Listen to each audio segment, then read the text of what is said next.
Chapter 757. A bold idea suddenly surfaced in Feng Zichen's mind.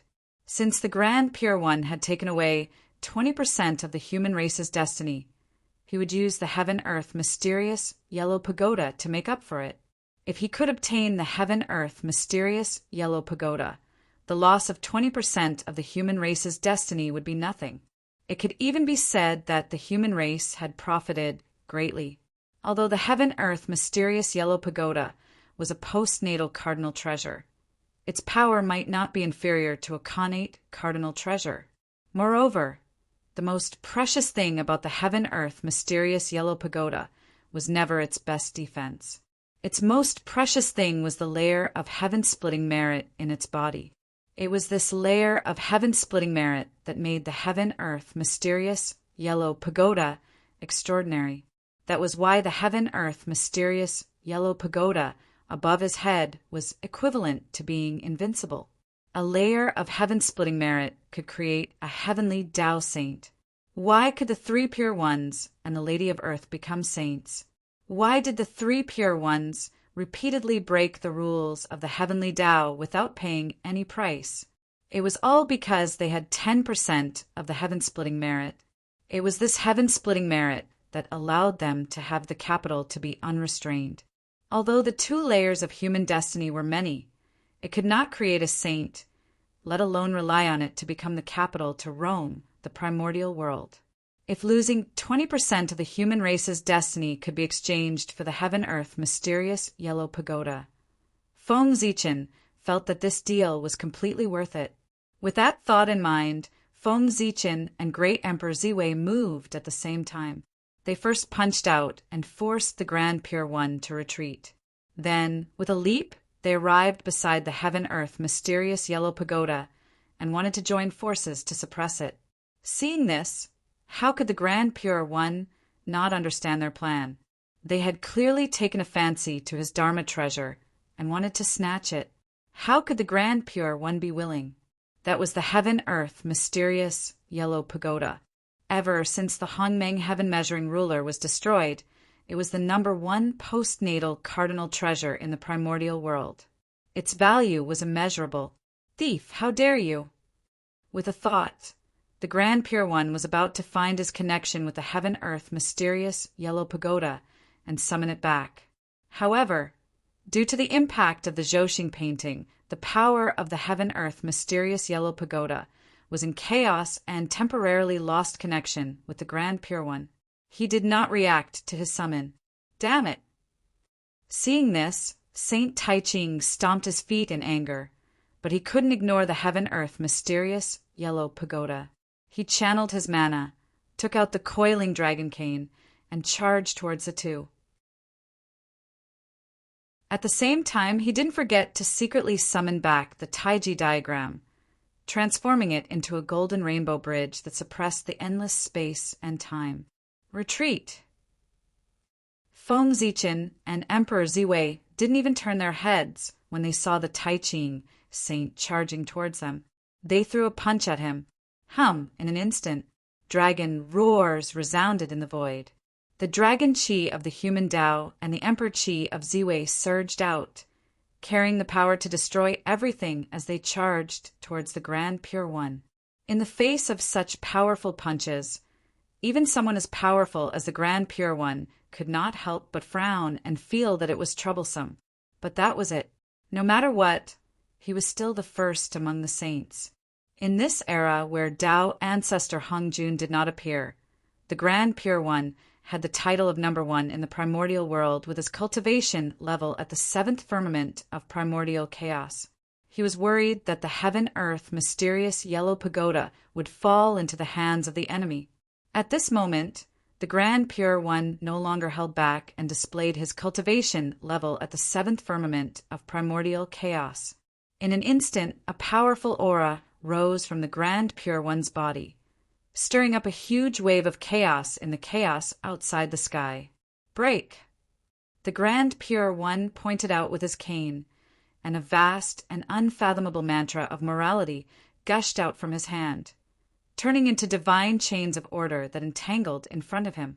At the same time, The rainbow bridge formed by the Taiji diagram suddenly spread forward and blocked in front of the Grand Pure One, colliding with the fist prints of Feng Zichen and Great Emperor Ziwei. Rumble! After suffering this heavy blow, the rainbow bridge, formed by the Taiji diagram, trembled. Then there was no more. After all, it was a heaven-opening treasure. How could a mere primordial chaos energy shake it? It could repel it, but it was impossible for Feng Zichen to destroy the Taiji diagram with his current strength. While the fist prints were blocked, the divine chains of order formed by the mantra of morality suddenly rushed to the side of Feng Zichen and Great Emperor Ziwei. They wanted to wrap around the heaven-earth mysterious yellow pagoda and pull it away. Seeing this, Feng Zichen flashed and stood between the divine chains of order and the heaven-earth mysterious yellow pagoda. With a whoosh, the Zichen sword was unsheathed. Rays of resplendent sword light swept out and cut off the divine chains of order. Although the divine chains of order were strong, the Zichen sword in Feng Zichen's hand had fused with the connate sword Dao. In the true sense, it could cut through everything, not to mention the divine chains of order. Even if the heavenly Dao appeared in front of Feng Zichen, he would dare to cut it. Of course, it was one thing to be able to cut it, but it was another thing to be able to hit it. Just as Feng Zichen blocked the divine chains of order, Great Emperor Ziwei had already used the Zhouxing diagram to seal the heaven-earth mysterious yellow pagoda. Kill! As soon as the heaven-earth mysterious yellow pagoda was sealed, the Grand Pure One charged over. The rainbow bridge crossed the sky and slammed into the Zhouxing diagram. The coiling dragon cane waved and attacked Great Emperor Ziwei and Feng Zichen, respectively. Go! With a thought, Feng Zichen raised the human Dao imperial seal and blocked the incoming Taiji diagram. As for himself, he joined forces with Great Emperor Ziwei and attacked the Grand Pure One together.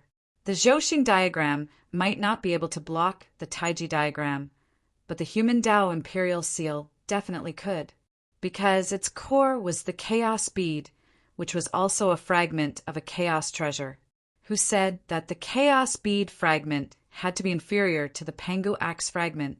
The two connate cardinal treasures were locked in a fierce battle in the chaos, while their masters were locked in a fierce battle in another place. Just as Feng Zichen and the Grand Pure One were fighting, they did not notice that when the human clan's destiny was in a riot, a change had occurred in the human clan. Powerhouses who had long fallen were reincarnated through the 6 paths of reincarnation disc and joined the human clan. For a time, countless geniuses were born in the human clan. Logically speaking, the reincarnation of powerhouses would definitely produce a phenomenon to show their extraordinariness. However, at this moment, the heavenly Dao did not appear, and the human clan's destiny was in a riot. It stirred up the connate Dao in the human clan's territory, causing them to temporarily lose the ability to sense heaven and earth. Without being able to sense heaven and earth, the reincarnations of those powerhouses naturally could not produce the corresponding phenomenon. This was a good thing for them. This time, they did not have to worry about the risk of their identities being exposed under the resonance of heaven and earth. As for the destiny they carried, it did not merge with the human clan. How could a saint make such a huge mistake when making a move? The destiny of their previous lives had long been collected by the saint and placed in various treasures in various places in the primordial world. After they grew up, they would follow the feeling in their hearts to find their own opportunities. The saint's plan was perfect. He had arranged everyone's identities and prepared the opportunities they needed for cultivation. He was just waiting for them to grow up so that they could be used by the saint. What exactly did he want them to do? That would depend on the saint's thoughts and the future direction. However, there would be no harm in burying these spies in the human clan. Sooner or later, they would be useful. Feng Zichen did not know all of this. First of all, the shattering of the human clan's destiny caused him to temporarily lose his perception of the human clan. In addition, this place was the chaos outside the sky and was extremely far away from the primordial world. It caused his control of the human clan to drop to the freezing point. At this moment, his attention was all focused on the heaven-earth mysterious yellow pagoda. He was trying his best to get it. How could he have the mood to care about the human clan? With all these factors, he naturally could not sense the situation of the human clan.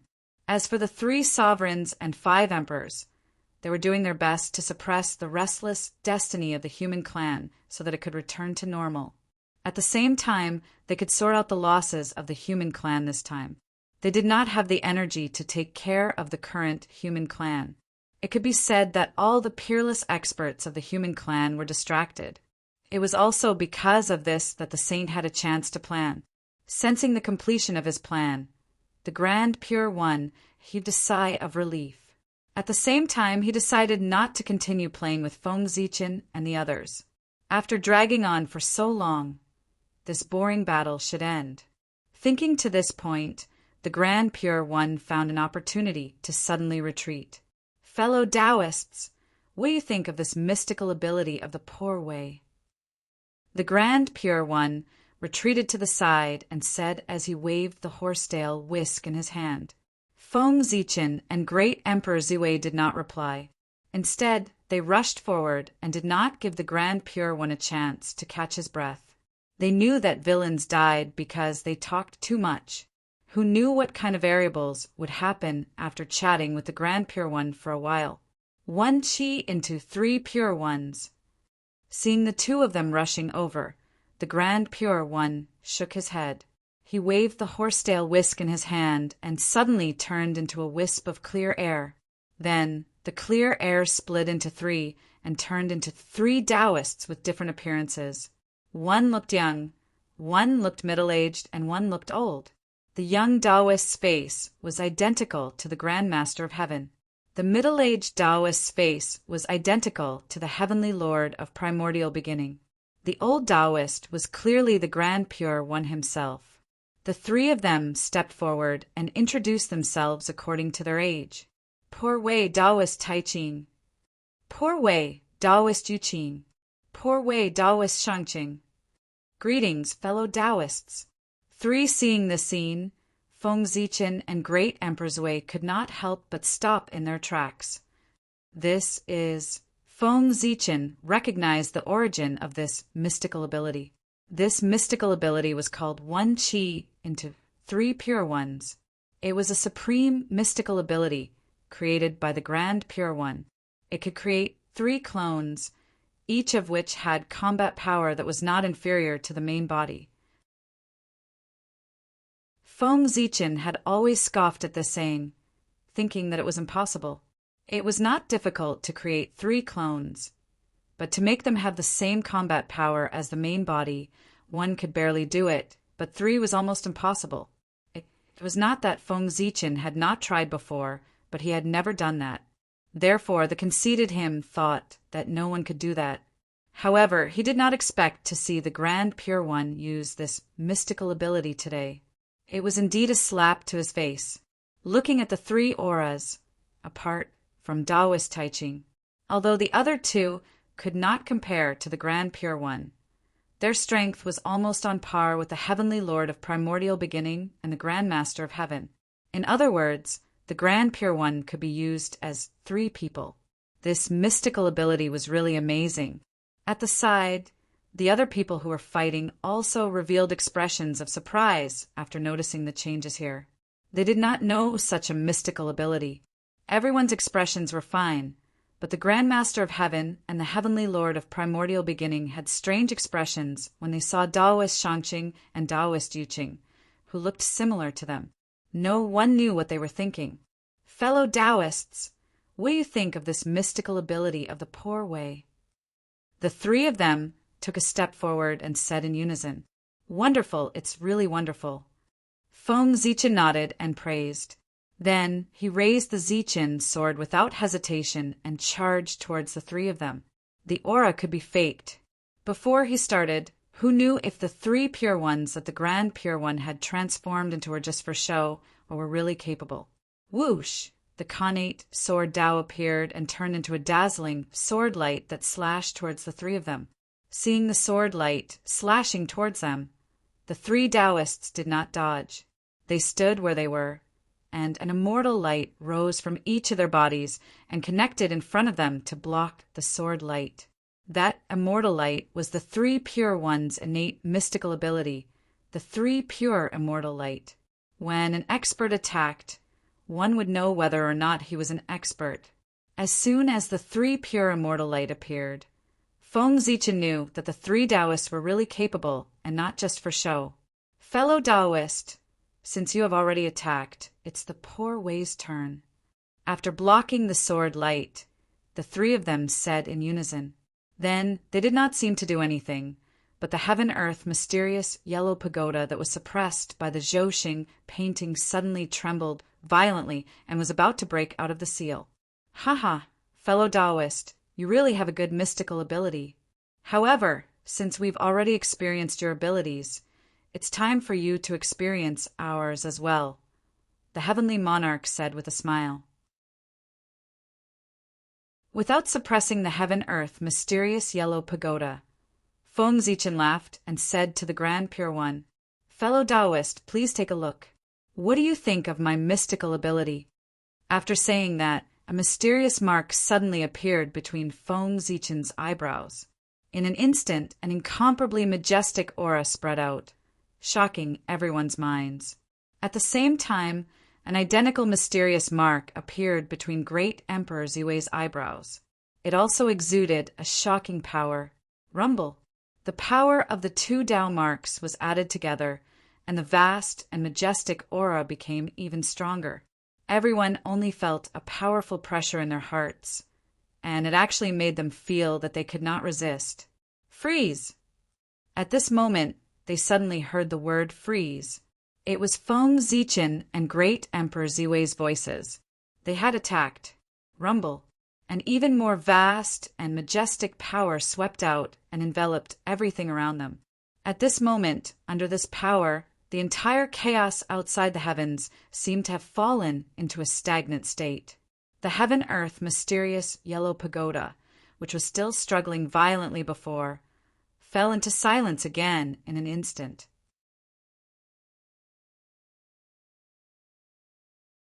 Chapter 758. Penga's Mark. The mysterious mark that appeared between Feng Zichen and Great Emperor Ziwei's eyebrows was Penga's mark. As members of the Panga lineage, the two of them naturally had Penga's mark on their bodies to show their noble origins. Because the two of them used Penga's mark, the entire battlefield was instantly enveloped by the incomparably majestic power of Pengu. Under this majestic power, everyone who was fighting unconsciously stopped what they were doing. They looked at Feng Zichen and Great Emperor Ziwei with a look of surprise and uncertainty. After countless years, someone actually used Penga's mark again. Moreover, it was two members of the Panga lineage who had never fought before. The 12 ancestral sorcerers could transform into Penga's physical body when they used Penga's mark. The three pure ones could theoretically transform into Penga's primordial spirit when they used Penga's mark. What about Feng Zichen and Great Emperor Ziwei? What could the two of them transform into when they used Penga's mark?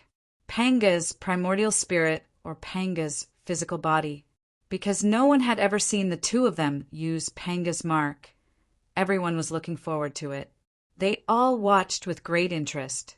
Ignoring the crowd, Feng Zichen and Great Emperor Ziwei said in unison, Fellow Taoist Taiching, how about this remarkable power of ours? As soon as they finished speaking, the remarkable power was unleashed. The Penga's mark between their eyebrows suddenly erupted with a dazzling Tao light. It condensed behind the two of them and gradually formed two blurry figures. Pengu. These two blurry figures were both Pengu. However, the difference was that Penga's physical body was condensed behind Feng Zichen, while Penga's primordial spirit was condensed behind Great Emperor Ziwei. Feng Zichen mainly cultivated the path of gods and demons, and what he cultivated was Penga's true body. Therefore, after he used Penga's mark, What he condensed was naturally Panga's physical body. As for great Emperor Ziwei, he was born in Ziwei Star and was the god of Pangu. When he used Panga's mark, he naturally summoned Panga's primordial spirit. Merge. After Panga's primordial spirit and Panga's physical body manifested, great Emperor Ziwei and Feng Zichen's silhouettes swayed and merged into their respective bodies. Then, the two Pangas seemed to suddenly have a mind of their own. They suddenly clenched their fists and threw a punch at Taoist three purities, who had transformed into Saint Taiching. This punch was like a casual punch. It didn't use any Dharma treasure, nor did it use any divine ability. There was nothing fancy about it. It was very ordinary. However, in Saint Taiching's eyes, this punch was like the Tao. It controlled everything and encompassed everything. It made him feel like he was invincible. In front of this punch, any divine ability would be ineffective, and any great Tao would be suppressed. This punch could be said to be invincible. If one punch could be said to be invincible, then it was needless to say that Saint Taiching wasn't facing one punch, but two. Double the punches, double the happiness. Rumble. The dazzling fist mark pierced through the chaos beyond the heavens and destroyed the boundless universe. It stirred up a terrifying tide of destruction and ruthlessly struck Saint Taiching's body. With a boom, an earth-shattering power burst forth. The golden bridge, formed by the Taiji diagram, was sent flying. Without the Taiji diagram's protection, the powerful force spread out and engulfed Taoist three purities. Bang! Bang! Bang! Three shocking explosions rang out. Taoist three purities' body was shattered by the two punches, turning into fragments of clear qi that filled the sky. The supreme divine ability, one qi into three purities, was broken. Whoosh, whoosh, whoosh. After a while, the wind from the fist stopped, and the chaos returned to normal. The clear qi that filled the sky gathered again and gradually transformed into Saint Taiching's figure. However, at this moment, this tranquil and inactive saint looked a little miserable. His face was pale and blood flowed from the corner of his mouth. His hair was messy, and his Taoist robe was tattered. He looked like a beggar and no longer had any of his previous elegance. Clearly, his divine ability had been broken, and he had been hit by the two punches. Even someone as powerful as him didn't feel good. He had suffered heavy injuries. Logically speaking, Feng Zichen and Great Emperor Ziwei should have taken advantage of the Saint Taiching's injuries and shattered Taoist body to pursue him. They should have expanded their victory and not given him a chance to recover his physical body. However, the two of them didn't do that because they had more important things to do. Taking advantage of the Saint Taiching's shattered Taoist body, Feng Zichen and Great Emperor Ziwei retreated and went to the heaven-earth mysterious yellow pagoda. They refined it with all their might and tried to erase the imprint that the Saint Taiching had left on it. At this moment, the Saint Taiching's Taoist body was shattered. In order to quickly reform his Taoist body, he had no time to care about the heaven-earth mysterious yellow pagoda. This period of time was the best opportunity for Feng Zichen and Great Emperor Ziwei to refine the heaven-earth mysterious yellow pagoda. As for taking advantage of the situation and pursuing him, that was a joke. So what if they completely shattered the Saint Taiching's physical body? At most, they would make him lose face. They wouldn't be able to kill him. Since they couldn't achieve anything, why should Feng Zichen do it? He might as well take this opportunity to refine the heaven-earth mysterious yellow pagoda so that he could completely control the supreme treasure. That was the only way to deal the greatest blow to the Saint Taiching. Losing the heaven-earth mysterious yellow pagoda was a huge loss to the Saint Taiching's strength. Even his luck would be reduced by half. With the heaven-earth mysterious yellow pagoda in hand, the Saint Taiching was equivalent to two saints. Without the heaven-earth mysterious yellow pagoda, he was just one saint. The gap between them was already very obvious. As the number one postnatal treasure, the heaven-earth mysterious yellow pagoda naturally had 49 acquired divine seals in its body. They were like divine chains of order that covered the core of the heaven-earth mysterious yellow pagoda. Rumble.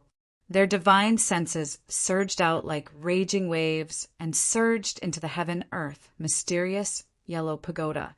The indestructible acquired divine seal in the pagoda was like clay under the divine senses of Feng Zichin and Great Emperor Zhui. It was broken by the two of them without any resistance. Rumble. The imprint that the Saint Tai-Ching left in the divine seal was destroyed by their divine senses, one after another. They then imprinted their own imprints. Just like that, in a short period of time, their divine senses broke through the 45 divine seals in the heaven-earth mysterious yellow pagoda like a hot knife through butter. They destroyed all the imprints left by the Saint Tai-Ching inside. When they tried to break through the 46th acquired divine seal, which was the core of the heaven-earth mysterious yellow pagoda, the two of them finally encountered resistance. In the core of the heaven-earth mysterious yellow pagoda, a dazzling purple light floated in the middle of the mysterious yellow light, releasing endless mystery. The mysterious yellow light was 90% of the mysterious yellow origin chi that was born at the beginning of the world. As for the purple light, it was naturally the most precious treasure of the primordial world, the great Tao merit, which was the legendary heaven-splitting merit. There was a full level of heaven-splitting merit in the heaven-earth mysterious yellow pagoda. This was the merit that could create a saint. Whoever managed to refine it would be the destined saint, destined to become a saint. The last 4 divine seals of the heaven-earth mysterious yellow pagoda were also there. The first 3 divine seals were in the mysterious yellow origin chi, and the last divine seal was in the heaven-splitting merit. As long as they refined this place, they would completely control the heaven-earth mysterious yellow pagoda. However, right in front of the two of them, there was an extraordinary figure standing silently amidst the Xianhuang Qi that covered the sky and earth. Looking at his face, it was the Saint Tai-Ching. Taoist Tai-Ching is really precious to the heaven-earth mysterious yellow pagoda. He actually sent an incarnation to guard the core of the heaven-earth mysterious yellow pagoda to prevent it from being taken away by outsiders. He's really careful. Seeing a Taoist who looked exactly like the Saint Tai-Ching at the core of the heaven-earth mysterious yellow pagoda, Feng Zichin shook his head and said with a smile, it was obviously impossible to say that he was the Saint Tai-Ching himself because the Saint Tai-Ching was now in the outside world. It was also wrong to say that he was the imprint left by the Saint Tai-Ching because he had a complete body with flesh and blood. This was not the state that an imprint should be in. Moreover, his strength was too strong. He was already standing in the primordial chaos domain. With these conditions added together, the identity of this Taoist was obvious. He must be one of the 3 incarnations of the Saint Tai-Ching. Only then could he have such powerful strength. After dealing with the Saint Tai-Ching for so many years, Feng Zichin almost knew what his 3 corpses were. The Heavenly Lord of Tao and Virtue, Grand Supreme Elder Lord, Pangu, and Taoist Tai-Ching were the 3 corpses of the Saint Tai-Ching. As for which one the Taoist in front of him was, Feng Zichin was not sure. However, he could ask if he was not sure. Feng Zichin bowed and asked the Taoist, "How should I address you, fellow Taoist?" The Taoist returned the greeting and said, "Poor Wei, Pangu, Taoist Tai-Ching." "Greetings, fellow Taoist Gaochen." Pangu, Taoist Tai-Ching. Upon hearing this name, Feng Zichin already knew his background. The 3rd corpse of the Saint Tai-Ching was also his self-corpse. At the same time, it was also the most powerful of his 3 corpses. After knowing the other party's background, Feng Zichin could not help but frown. This was troublesome. With their strength, it was not difficult to suppress Taoist Tai-Ching, but it would take time. At this moment, what he lacked the most was time. That was because in the outside world he was fighting with the Saint Tai-Ching. How could he spare any energy to fight with Taoist Tai-Ching? Thinking of this, Feng Zichin and Great Emperor Ziwei's spiritual consciousness quietly withdrew from the heaven-earth mysterious yellow pagoda. At this moment, it was not the time to make a move. They still had to wait. Although there were still 4 divine restrictions that had not been refined, the heaven-earth mysterious yellow pagoda, which had already been refined by him with 45 acquired divine restrictions, had almost fallen into his hands. At most, he would not be able to unleash its full power. To the current Feng Zichen, power was secondary. As long as he had the heaven-earth mysterious yellow pagoda in his hands, it would be fine. Now that he had achieved his goal, he was satisfied. As long as he had the heaven-earth mysterious yellow pagoda in his hands, would he have to worry about not being able to refine the last 4 divine restrictions? After today, as long as he brought the heaven-earth mysterious yellow pagoda back to the human race, Feng Zichen would be able to slowly wear Taoist Taiching to death. After their spiritual consciousnesses were restored, Feng Zichen and Great Emperor Ziwei immediately looked at the Saint Taiching. At this moment, he had completely recovered his Tao body. Even the messy hair on his head and the tattered Taoist robe on his body had been restored. However, his pale face and the dispirited aura on his body were not so easy to recover. Even the Saint Taiching could not erase the effects left behind by Penga's power. He needed time to slowly recuperate. Silently, the heavenly lord of primordial beginning appeared beside the Saint Taiching. The Grand Master of Heaven also took advantage of the time when the Lady of Earth was stunned to arrive in front of the Saint Taiching. The 3 pure ones gathered and formed a triangle, facing off against Feng Zichen and Great Emperor Ziwei. It was just refining the heaven-earth mysterious yellow pagoda, but such a change had happened. Feng Zichen and Great Emperor Ziwei could not help but be stunned. Then they looked at the 3 pure ones with a solemn expression. When the 3 pure ones joined forces, even the Tao ancestor would frown, let alone Feng Zichen. Kill! Without wasting any time, the 3 pure ones joined forces and formed an inexplicable formation. They brazenly attacked Feng Zichen and Great Emperor Ziwei. Beside them, Goddess Hutu wanted to help when she saw this.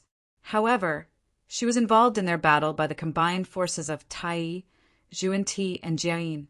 The 3 of them wanted to see what kind of sparks would be created when the 5 Penga fought.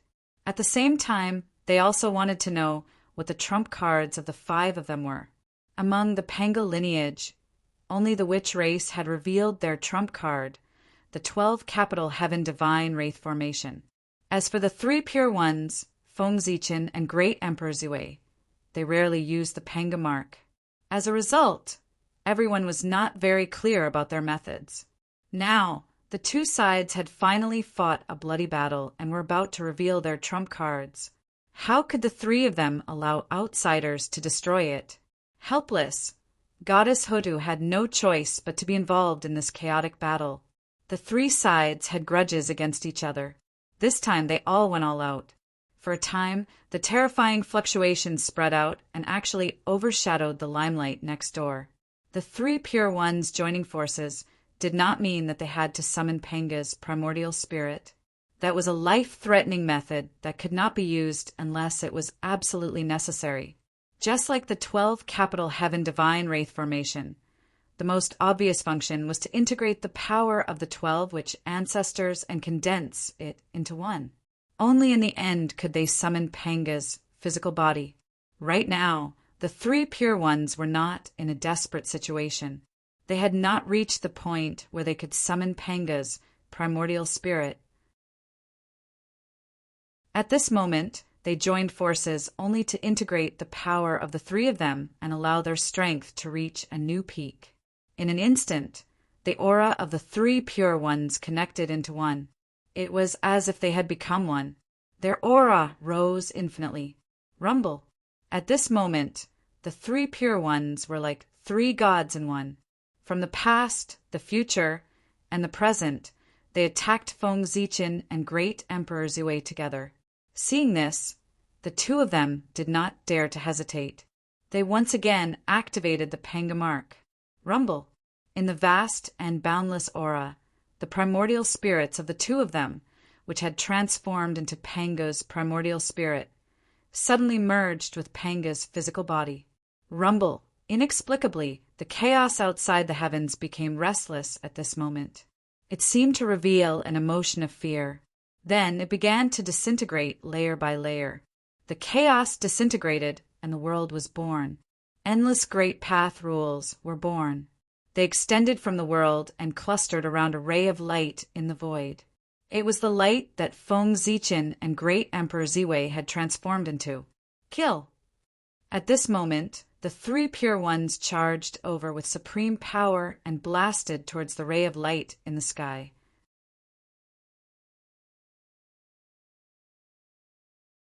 Chapter 759. Rumble. The Tao light shattered, revealing the supreme figure inside. Pangu. The real Pangu, while possessing a physical body, he also possessed a primordial spirit. This Pangu was formed by the combined efforts of Feng Zichen and Great Emperor Zui.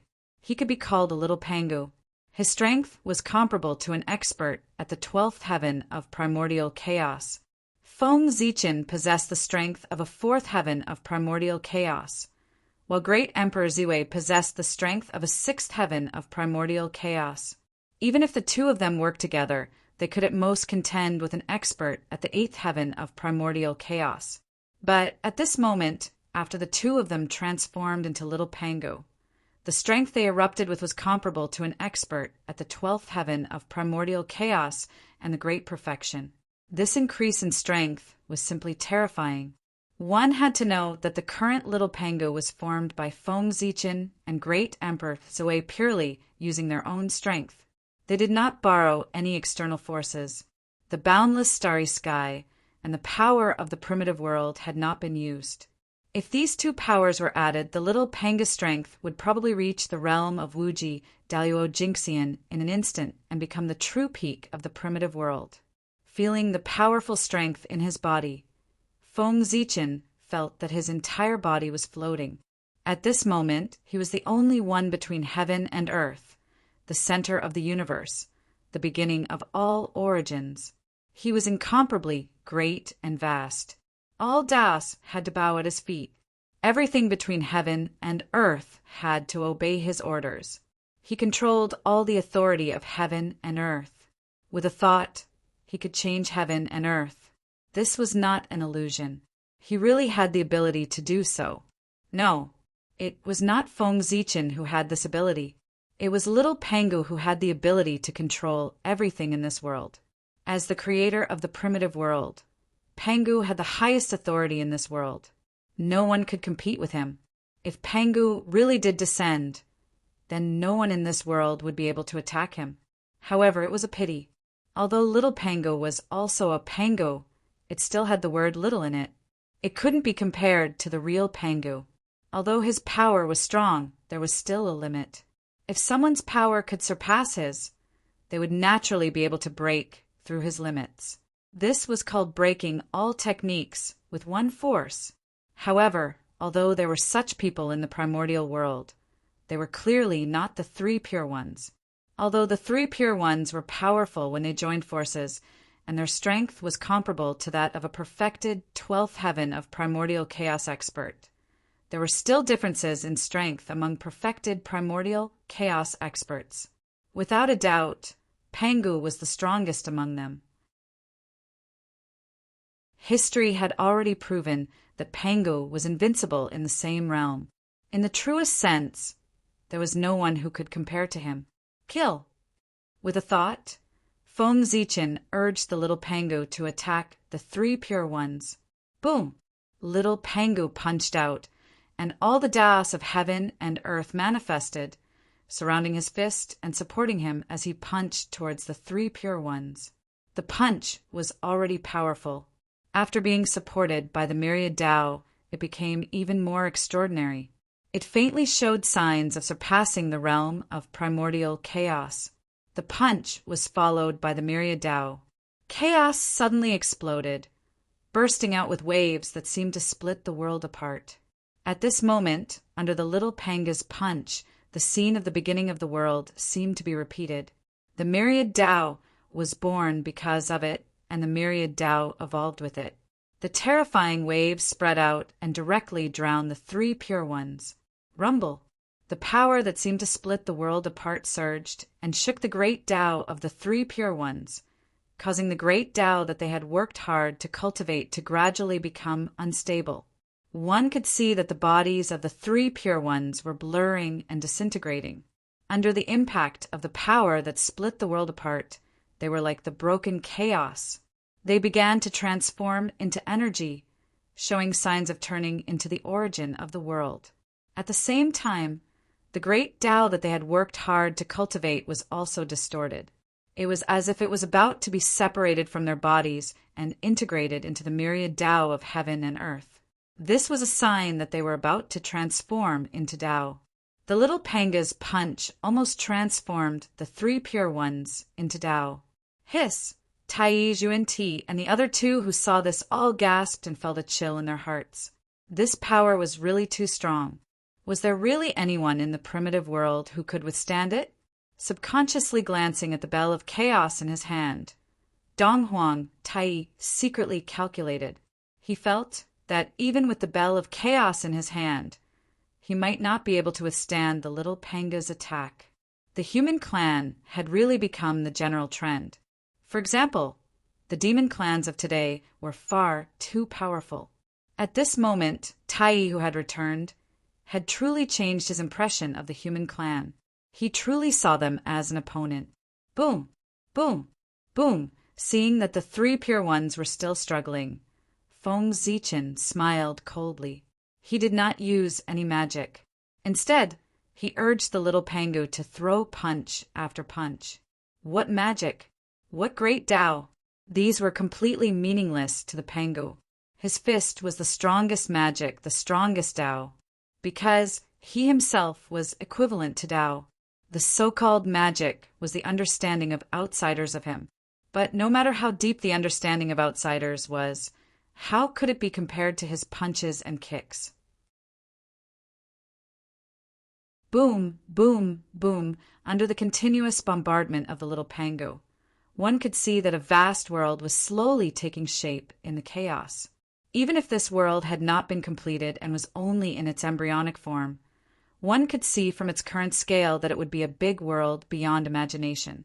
Although it might not be comparable to the heaven realm, it was definitely much larger than the ordinary upper-class world. And the three pure ones were in the middle of this new world. At this moment, most of their bodies had been shattered. Bright, divine blood spewed out and fell into the new world, becoming its nutrients.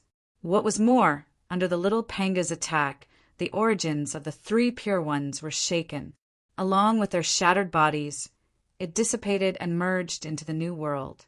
Broken flesh, splashed bones, and dissipated origins all separated from the bodies of the three pure ones. Then they were shattered by the little Pangu and turned into the purest congenital origins, dispersing into the new world. Boom, boom, boom. After devouring the origins of the three pure ones, the new world was evolving faster and faster. Its origins were also getting thicker and thicker, faintly showing signs of being comparable to the heaven realm. The origins of the three pure ones were so huge that even the three heaven realms added together could not compare to them. This new world was lucky enough to devour their origins to perfect itself. This opportunity could not be described as heaven-defying. If the world was divided by talent, then this new world was undoubtedly a true genius and the one at the top. Feng Zichen wanted to sacrifice the three pure ones alive. He wanted to use everything of them to create a new big world to kill them.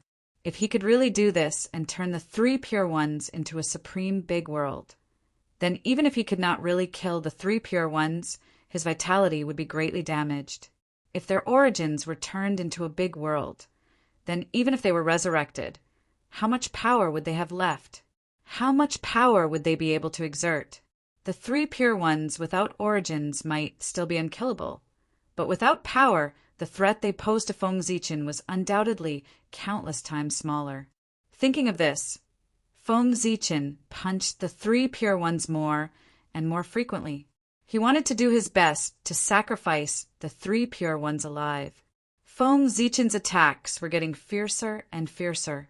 Naturally, the situation of the three pure ones was getting worse and worse.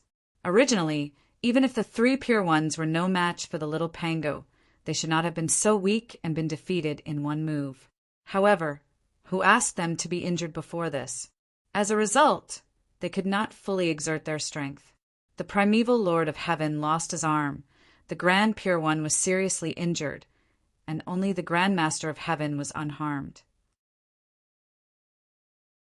Under such circumstances, the three of them joined forces, so their strength was naturally greatly reduced. This won't do. It seems that we still have to use that move. As the origin continued to flow, the three pure ones knew that they could not continue like this. Otherwise, they would be in danger.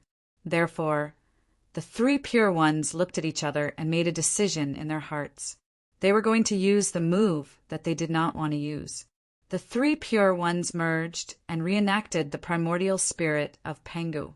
This was a move that risked their lives. Because the price was too high, they would not use it unless they had no other choice. However, at this moment, the three pure ones had reached the moment of risking their lives. If they did not risk their lives, they would be gone. With a thought, the three pure ones were about to activate the Pangu imprint in their bodies and reenact the primordial spirit of Pangu. However, at this moment, an extremely dignified voice suddenly came from the depths of the chaos. Enough! As soon as he finished speaking, Tao Ancestor Hong Jun's figure quietly appeared in front of everyone. Obviously, he was here to stop the war. This was the period of the calamity. Although Tao Ancestor Hong Jun could not interfere with the primordial world, this place was not the primordial world, but the chaos outside the heavens. It was his territory, Tao Ancestor Hong Jun's territory. Seeing Tao Ancestor Hong Jun appear, Tai Yi and the other three stopped and retreated to the side. The three pure ones, who were suppressed by Feng Zichen, also let out a long sigh of relief and stopped using the Pangu imprint. Since the Tao Ancestor had already appeared, they did not have to risk their lives. It was better not to use the method of reenacting the primordial spirit of Pangu if they could. The moment the Tao Ancestor appeared, 7 of them stopped fighting, but there were still 2 who did not stop. It was Feng Zichen and Great Emperor Zhui. At this moment, he chose to ignore the existence of Tao Ancestor Hong Jun and continued to attack the 3 pure ones. Why did he have to worry about the Tao Ancestor? He was not a member of the Celestial Sect of Wonders. Feng Zichen was very dissatisfied with the fact that Tao Ancestor Hong Jun had taken sides last time. He wanted to use his own actions to vent his dissatisfaction. As for the fact that Tao Ancestor Hong Jun was very strong, Feng Zichen chuckled at this. He had countless trump cards now, so he might not be afraid of Tao Ancestor Hong Jun. Yes, that's right. Feng Zichen was arrogant. With the support of the little Pango, he felt that he was invincible in the world and did not take Tao Ancestor Hong Jun seriously at all. And he did have the confidence to do so. Ever since the boundless starry sky recovered, God Pangu could unleash the power of the Wuji Daluo Jingxian. In other words, Feng Zichen already had the ability to fight against the Wuji Daluo Jingxian. And this was only the God Pangu in the boundless starry sky. He was already so strong. How strong would the Panga Dharma idol that stood in the primordial world be? Feng Zichen had never tried it, but he knew that it was definitely stronger than the God Pangu in the boundless starry sky. This was his biggest trump card, his true, life-risking move. It was also because of this that Feng Zichen had the confidence to run amok in the primordial world. This was all brought about by his powerful strength. Boom! An extremely powerful punch was thrown out of the little Panga's hand towards the 3 pure ones who had gradually given up resisting because of the appearance of Tao Ancestor Hong Jun. If this punch hit, the 3 pure ones would not be able to escape the fate of having their bodies shattered. Sigh. Seeing that Feng Zichen did not stop after he appeared, but became even more ferocious, Tao ancestor Hongjun's side. In a flash, he appeared directly under the little panga's fist. He pointed out and blocked the little panga's punch. "Gaochen, Ziwei, stop! The current, you are not a match for the poor way," Tao ancestor Hongjun said as he gently forced the little panga back. To be honest, Tao ancestor Hongjun did not want to interfere in this chaotic battle at first. However, after seeing the 3 pure ones in danger, he hesitated and chose to take action. After all, they were his disciples. Tao ancestor Hongjun could not bear to see them get hurt. In the end, Tao ancestor Hongjun was also a person. He had his own emotions and preferences, therefore he could not be fair and just.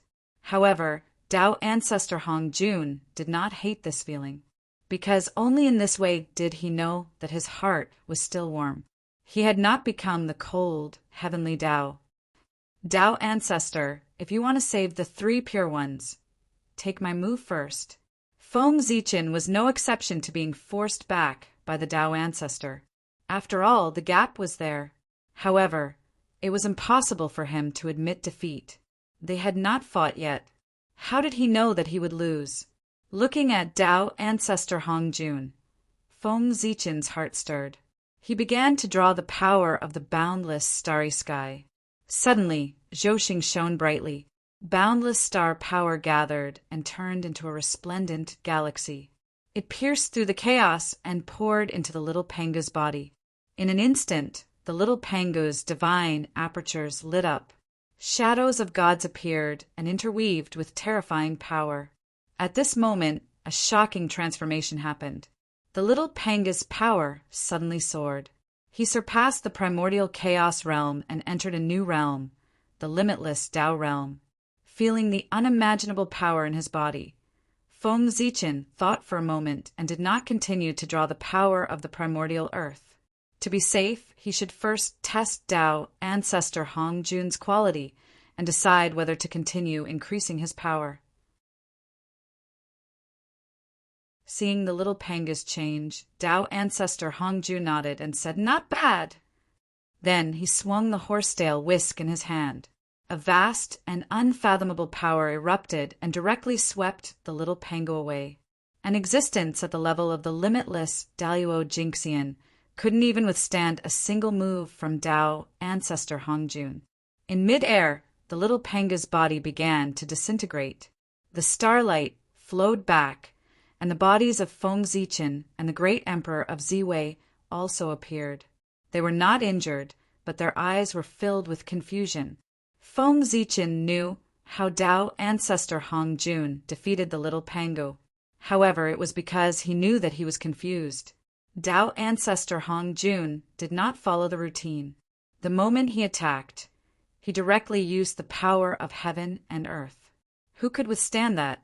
Normally, wouldn't the 2 sides first fight and realize that their strength couldn't defeat the other side before they started to use external forces?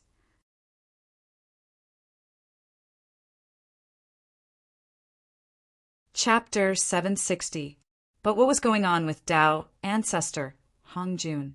He used his ultimate move right from the start. He really caught Feng Zichen off guard. "Good fellow. I've really learned something. I'll do the same in the future," Feng Zichen thought as he flew backward.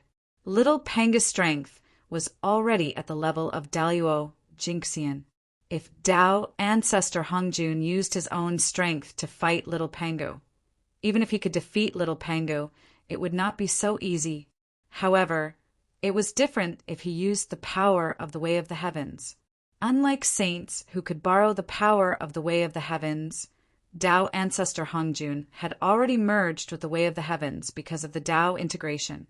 In other words, the power of the Way of the Heavens that he could mobilize was not a part, but all of it. In the primitive world, unless the real Pangu came back to life, no one would be a match for Tao ancestor Hongjun who controlled the Way of the Heavens.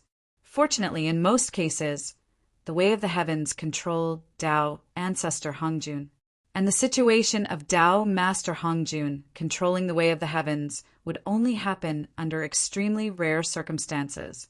Coincidentally, the current situation was extremely rare. Sigh. Tao Ancestor Hongjun is still so invulnerable. He doesn't give anyone a chance to test his strength. Feng Zichen thought silently as he stood firmly in the chaos. He did not think of defeating Tao Ancestor Hongjun when he attacked him just now. He just wanted to use this opportunity to test his true strength. He did not expect Tao Ancestor Hongjun to do things so flawlessly. He did not give him any chance to test him at all. He directly used the power of the Way of the Heavens and defeated little Pangu with one strike. Tao Ancestor, are you going to protect the three Pure Ones? Feng Zichen asked Tao Ancestor Hongjun from afar. He was hinting at Tao Ancestor Hongjun to give him some benefits. Only then could he let the three Pure Ones go. Since Tao Ancestor Hongjun had appeared, no matter what, Feng Zichen could not touch the three Pure Ones today. Since he was going to let them go anyway, he might as well take the opportunity to ask for some benefits. The Tao Ancestor was a man of rules, especially after he merged with the Tao. Although he sometimes had some selfish motives, in most cases, he was still able to follow the rules. In this situation, it was not easy for him to suppress the three Pure Ones. Even Tao Ancestor Hongjun would not let him release the three Pure Ones without paying a price. Was the Tao Ancestor someone who bullied others? Obviously not, at least not on the surface. I'll give you the mysterious yellow pagoda of heaven and earth. I'll also give you this new world. Is this enough? After frowning and thinking for a while, Tao Ancestor Hongjun said, anyway, it wasn't his thing, so he wouldn't feel bad if he gave it away. Hearing this, Feng Zichen almost laughed out of anger. The mysterious yellow pagoda of heaven and earth had already fallen into his hands. Whether the Tao Ancestor gave it to him or not, it was his.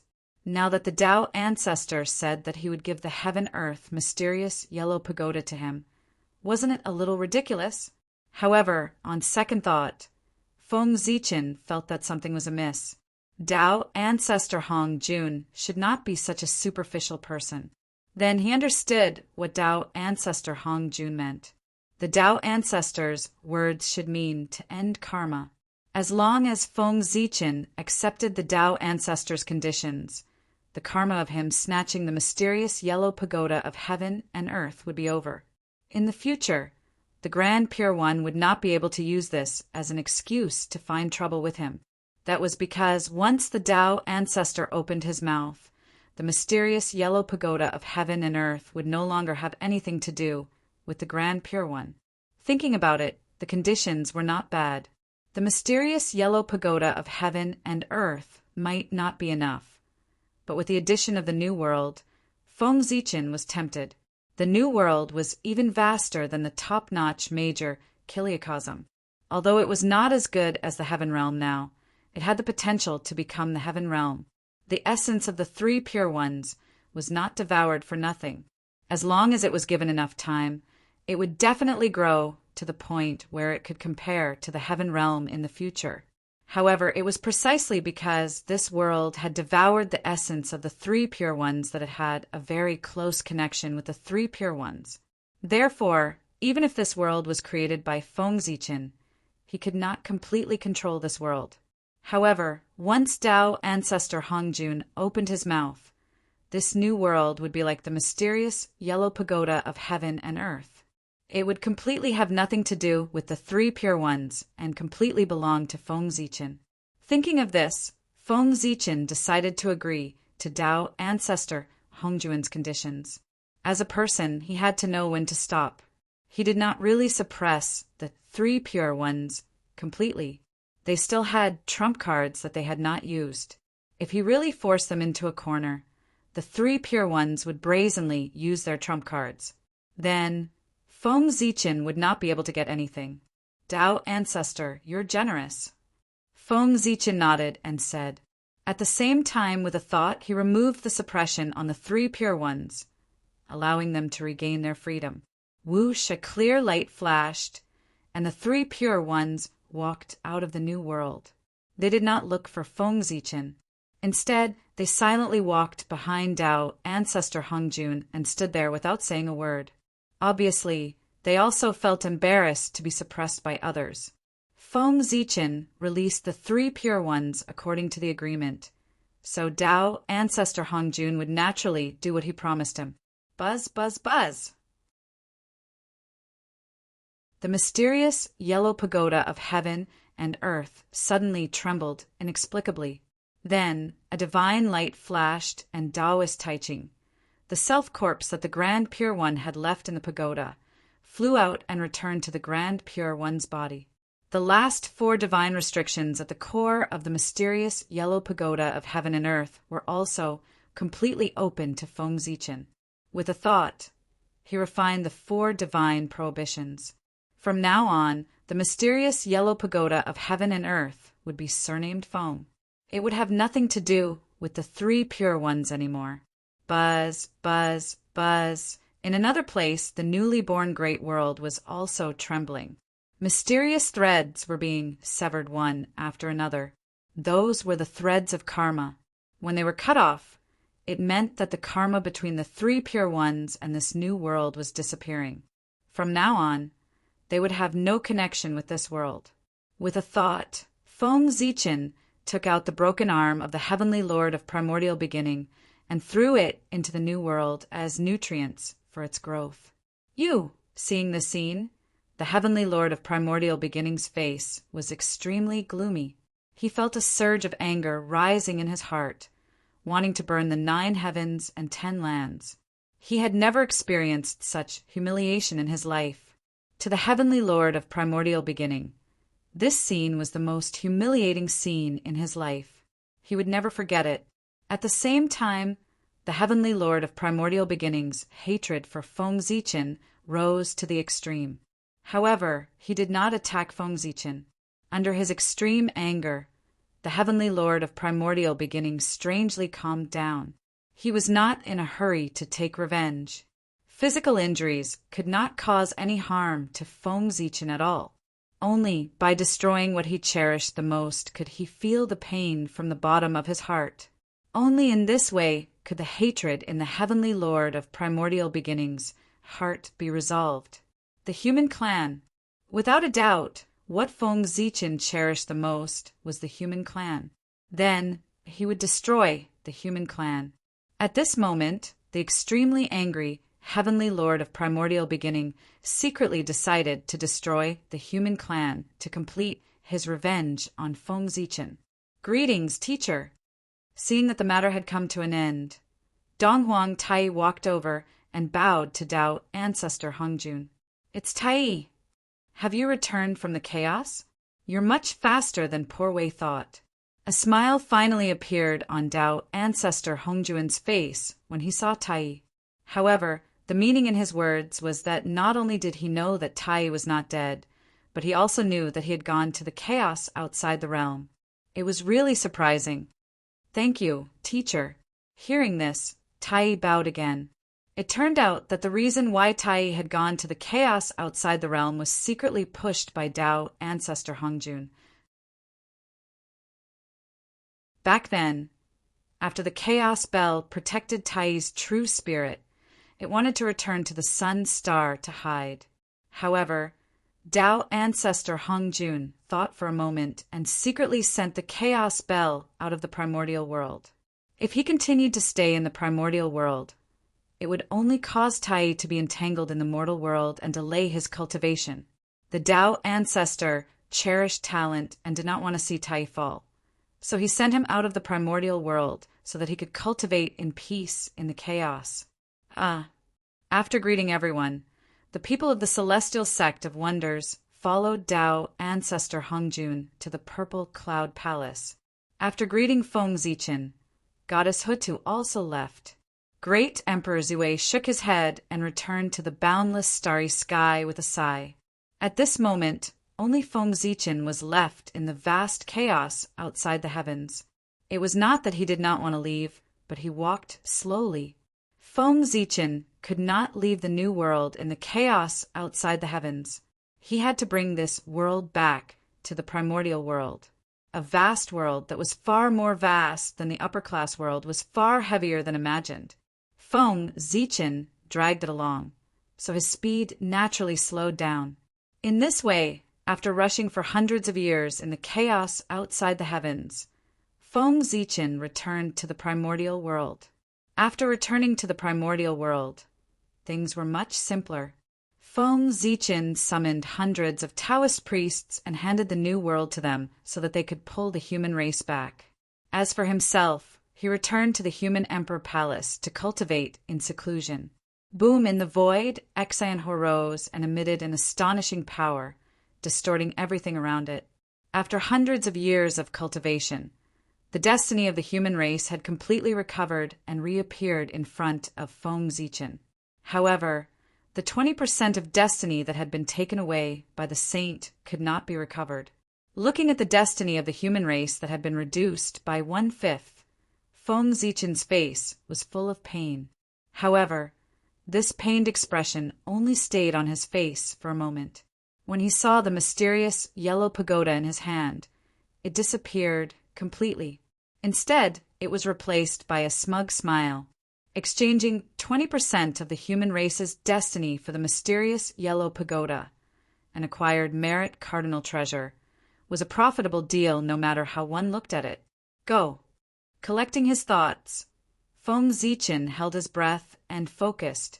Suddenly, he activated the mysterious yellow pagoda and sent it into the destiny of the human race.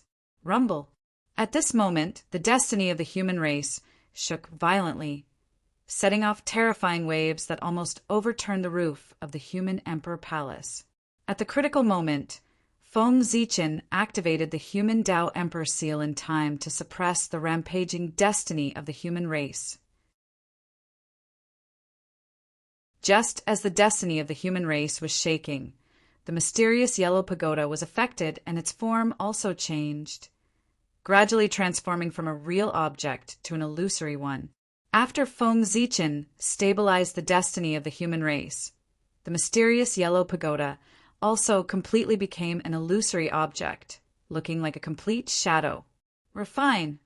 At this moment, Feng Zichen used a secret technique and activated the Tao fire, refining the shadow of the mysterious yellow pagoda into the destiny of the human race. The price of destroying the mysterious yellow pagoda was too great, and Feng Zichen could not bear it. Therefore, he simply integrated the mysterious yellow pagoda into the destiny of the human race, turning it into the treasure of destiny of the human race. In this way, Feng Zichen would no longer have to worry about someone shaking the destiny of the human race. If the mysterious yellow pagoda could not be broken, the destiny of the human race could not be touched. And if the mysterious yellow pagoda was broken, there was no need to touch the destiny of the human race. Under the wrath of the heavenly Tao, it was enough to blast the existence that broke the mysterious yellow pagoda into smithereens. In the blink of an eye, 100 years had passed. On this day, the torch flame jumped and suddenly turned into the appearance of the mysterious yellow pagoda. Seeing this, Feng Zichen was slightly delighted. It was done. The mysterious yellow pagoda had been completely integrated into the destiny of the human race. After sensing it carefully for a while, one could find that the destiny of the human race did not increase much after it was integrated into the mysterious yellow pagoda. However, there were many more balls of light inside the mysterious yellow pagoda. The mysterious yellow pagoda was divided into 9 levels. The first 8 levels were distributed with balls of light of different sizes. Those balls of light were none other than the destiny of the human race. After merging with the destiny of the human race, the mysterious yellow pagoda became the Tower of Destiny. The destiny of the human race would be projected into the mysterious yellow pagoda, turning into balls of light of different sizes. According to their strength, they were respectively thrown into the 8 levels of the mysterious yellow pagoda. The stronger the destiny of the person, the higher the level. At the top of the mysterious yellow pagoda, there was only 1 ball of light on the 9th level of the pagoda. It was larger and brighter than the other balls of light. At the same time, it was more noble. It quietly hung at the top of the mysterious yellow pagoda, but it emitted an aura that was respected by all races. This was the human emperor Dao Fruit, the complete human emperor Dao Fruit. After the destiny of the human race was completely integrated with the mysterious yellow pagoda, Feng Zichen used the 10% of the merit of splitting the sky as a medium to summon the complete human emperor Dao Fruit from the human Dao. As soon as the human emperor Dao Fruit was born, it hung high at the top of the mysterious yellow pagoda, shedding endless light. What a great human emperor Dao Fruit! After praising, Feng Zichen let go of his mind and directly escaped into the mysterious yellow pagoda. He was about to pluck the human emperor Dao Fruit and become a true human emperor. Logically speaking, it should be easy for Feng Zichen to become the human emperor now. After all, he had obtained the mysterious yellow pagoda and had the protection of 10% of the merit of splitting the sky. 10% of the merit of splitting the sky was enough to become a saint, let alone a human emperor. However, the reality was that people often liked to say no to self-righteous people. Feng Zichen's mind rushed all the way to the 9th level of the mysterious yellow pagoda.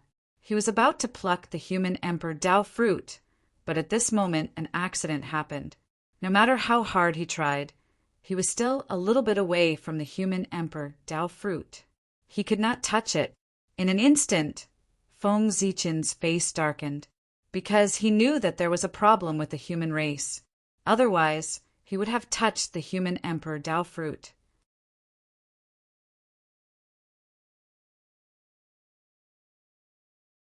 Chapter 761. How could this be? With doubts in his heart, Feng Zichen suddenly looked at the human clan. In the past few years, the human clan had always been under his control, and there should be no problems. But now, the reaction of the human emperors Dao Fruit clearly told him that the human clan was not as peaceful as he had imagined. Did something happen when I was in the war in outer space? With a thought, Feng Zichen figured out what the problem was. Recently, he was not in the human clan when the war in outer space was in chaos. The rest of the time, he was in seclusion in the human emperor palace. If something happened to the human clan, there was no other possibility except during this period of time. Thinking of this, Feng Zichen's divine consciousness surged out and enveloped the entire human clan territory in the blink of an eye. At this moment, everything that had happened in the human clan territory in the past 100 years was clearly reflected in his mind. Tisk, TSK, no problem. It seems that I still underestimated the saint. After carefully going through his memory, Feng Zichen did not find any problems. At this time, he had to admire the saint's methods. He was really meticulous in his work, and no one could find any clues. Thinking of this, he turned his gaze to the countless balls of light in the heaven and earth mysterious yellow pagoda. That was the fate of all living beings of the human clan. Although the future trajectory of all living beings could not be seen from these balls of light, the strength of their luck could be seen. With a thought, the luck of all the people in the heaven and earth mysterious yellow pagoda was reflected in Feng Zichen's mind. First, Feng Zichen did not find any problems. Then he was unwilling to give up, so he went through it again and again. On the 6th time, Feng Zichen finally found the problem. He found that some of the human clan's luck, although not very high, had some kind of connection with the innate spirit treasure. Now, that was interesting. As the saying went, the higher the luck, the better the luck, and the higher the probability of obtaining the innate spirit treasure. Conversely, it was the same.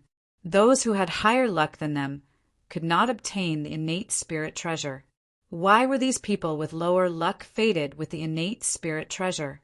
It would be strange if there was no problem. With a thought, Feng Zichen went through the memories of the human territory for nearly 100 years. After comparing them with the memories of these people with abnormal luck, he found an interesting fact. These people were all born during this period of time. Interesting, this is getting more and more interesting. Seeing this, Feng Zichen couldn't help but smile. The methods of the saints were becoming more and more untraceable.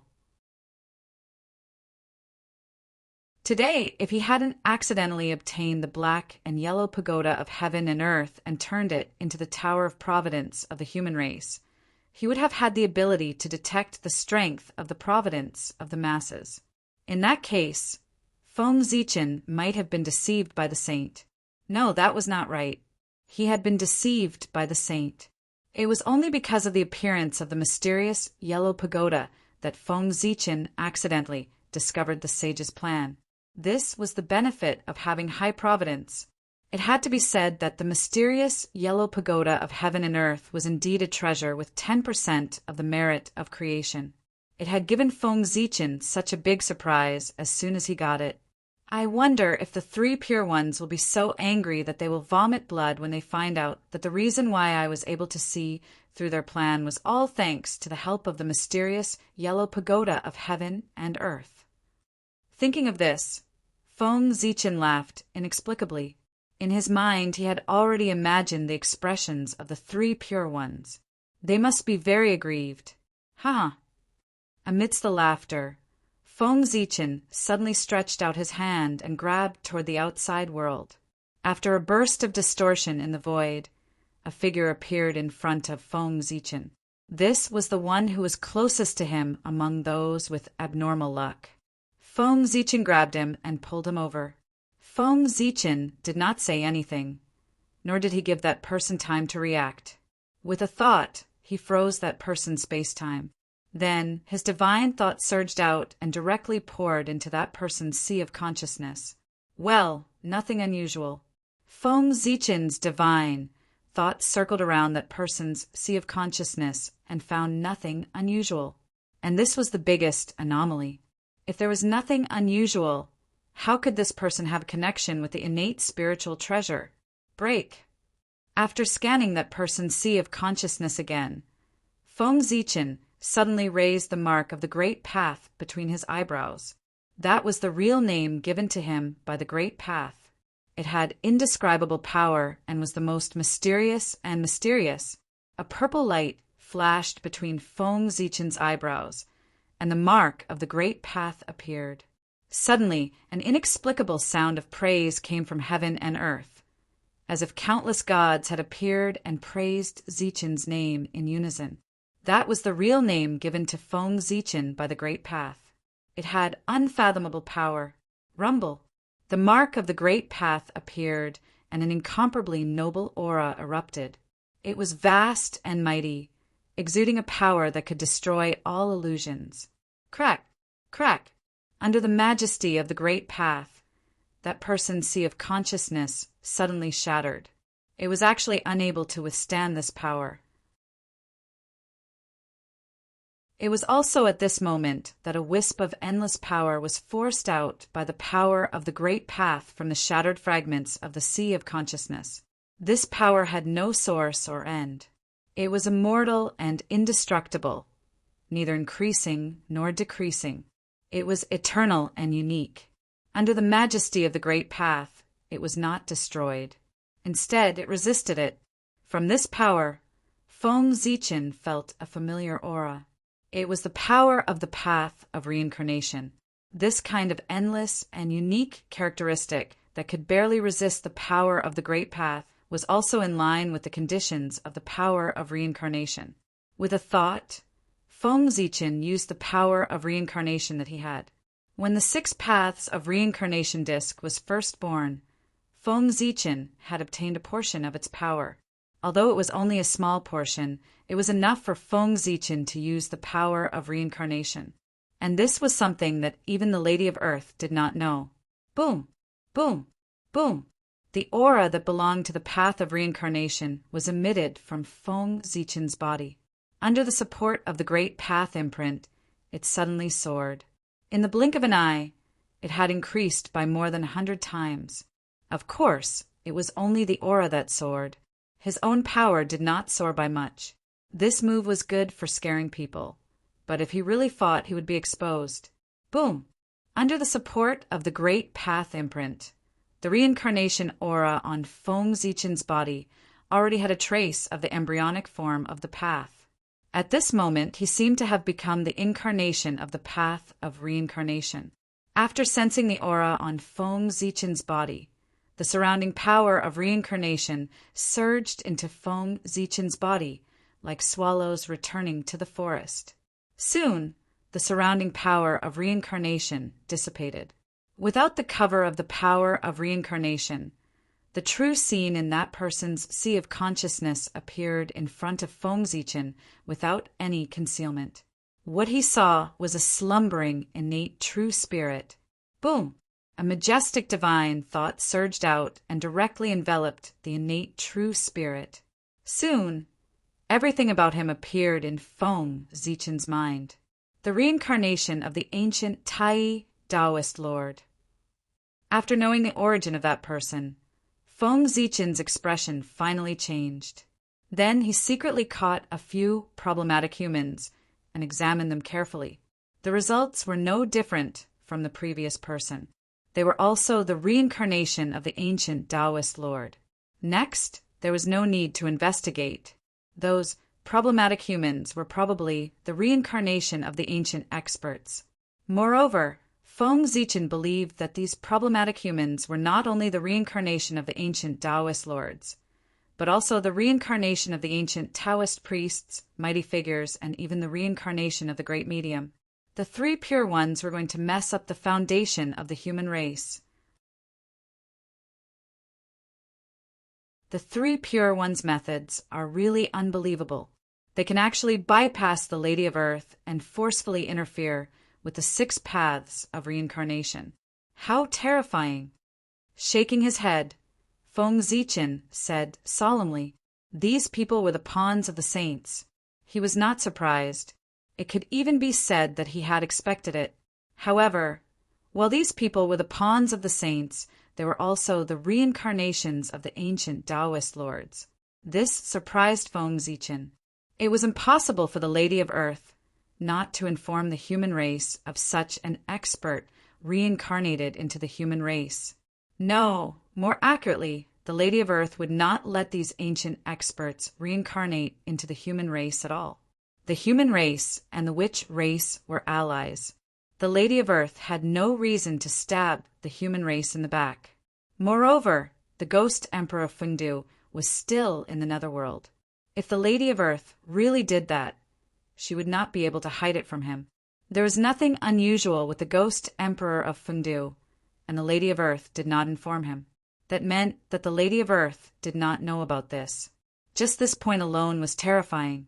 The three pure ones actually had the ability to hide from the Lady of Earth's perception and use the 6 paths of reincarnation. What kind of terrifying power was that?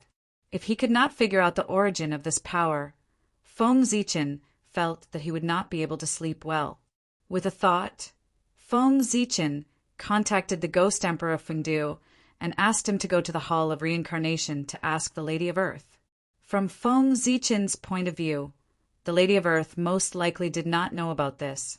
Otherwise, she would not have not informed the human race. However, it did not matter if she did not know. Since he already knew the outcome, it would not be difficult to deduce what method the three pure ones had used to hide from the Lady of Earth's perception and forcefully activate the 6 paths of reincarnation.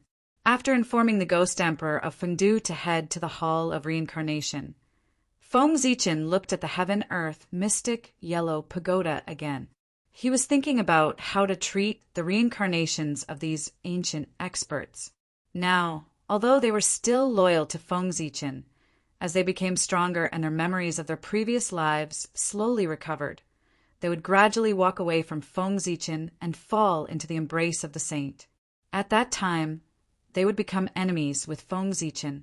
Don't say anything about roping them in because it was meaningless. From the moment they were born, they were destined to stand on the same side as the saint and become enemies with Feng Zichen. These ancient powerhouses had long fallen in the ancient times. Even their innate true spirits had been shattered. They were deader than dead. It was the three pure ones who used their supreme power to condense their innate true spirits again. They also arranged for them to reincarnate into the human race and revive them. They gave them a chance to start over. This was the grace of rebirth. They could only repay it with their lives. If they did not want to die, they could only throw themselves into the embrace of the saint and become enemies with Feng Zichen. There was no point in roping them in other than wasting his breath. That was because their lives belonged to the three pure ones from the beginning. As for joining the saint, was it considered betraying the human race? What a joke! What did joining the saint have to do with betraying the human race? Couldn't the human race go to the saint sect to learn the Tao? One had to know that even the 3 sovereigns and 5 emperors had once cultivated under the saint. Not to mention, the human race who cultivated the mortal path did not know how to fight back. Could it be that they had betrayed the human race? If they joined the saint, even if they betrayed the human race, the huge human race would not need the saint to plot against them. They could directly fall apart. As long as these reincarnated experts still recognize their identity as the human race, then their betrayal of Feng Zichen and joining the saint could at most be said to be a rebellion, not a betrayal of the human race. Why could Feng Zichen become the human emperor, but we can't?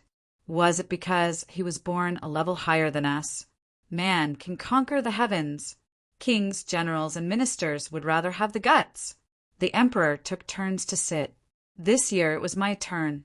Rebellion, uprising, that was probably the case. It was estimated that the saint's purpose of letting these ancient experts reincarnate into the human race was to rebel against Feng Zichen. The current human race was already out of their control, and they could not take it back. Since that was the case, they might as well reshuffle the human race's forces, set things right, and lead everything back on the right track. If these ancient experts reincarnated into the human race could overthrow Feng Zichen's rule, then not only would the 3 pure ones successfully prevent Feng Zichen from becoming the human emperor, but they would also take the opportunity to regain control of the human race. Moreover, as these ancient powerhouses assimilated into the human race, their luck naturally assimilated into the human race as well. In this way, the luck of the human race would skyrocket. The 3 pure ones would also control a stronger human race. If these ancient experts' reincarnations were unable to overthrow Feng Zichen's rule, they would be defeated by him. That was fine. With the 20% of the human race's luck in their hands, coupled with these ancient experts' reincarnations, the 3 pure ones could also achieve the goal of dividing the human race and weakening the human race's strength. It had to be said that the 3 pure ones' plan was shrewd. In any case, they would not be at a disadvantage. As for their plan, Feng Zichen did not have a good way. What could he do if his subordinates wanted to rebel? Could Feng Zichen restrain everyone's ambitions? Feng Zichen did have a way to curb their ambitions, but if they had no ambition, they would have no goal to strive for. How could they work hard to cultivate? This was not in line with Feng Zichen's original intention to strengthen the human race. Therefore, not only could he not curb their ambitions, but he also had to find a way to breed their ambitions. Only with a strong ambition would one be able to use the motivation to climb up and work even harder to cultivate. Sigh, 3 pure ones, you've really given me a big problem. Feng Zichen sighed with an inexplicable expression. He waved his sleeve, and the black-yellow pagoda of heaven and earth suddenly trembled violently. Then he saw that the luck inside began to merge. Soon 9 karmic positions were born, exuding a mysterious aura. This was the human king karmic position, just like the 9 kings in the ancient times. It was born from Feng Zichen's luck of the human race. However, unlike the 9 kings in the ancient times, the kings born from the luck of the human race were not Daluo Taoist priests, but saged to be mighty figures or even stronger.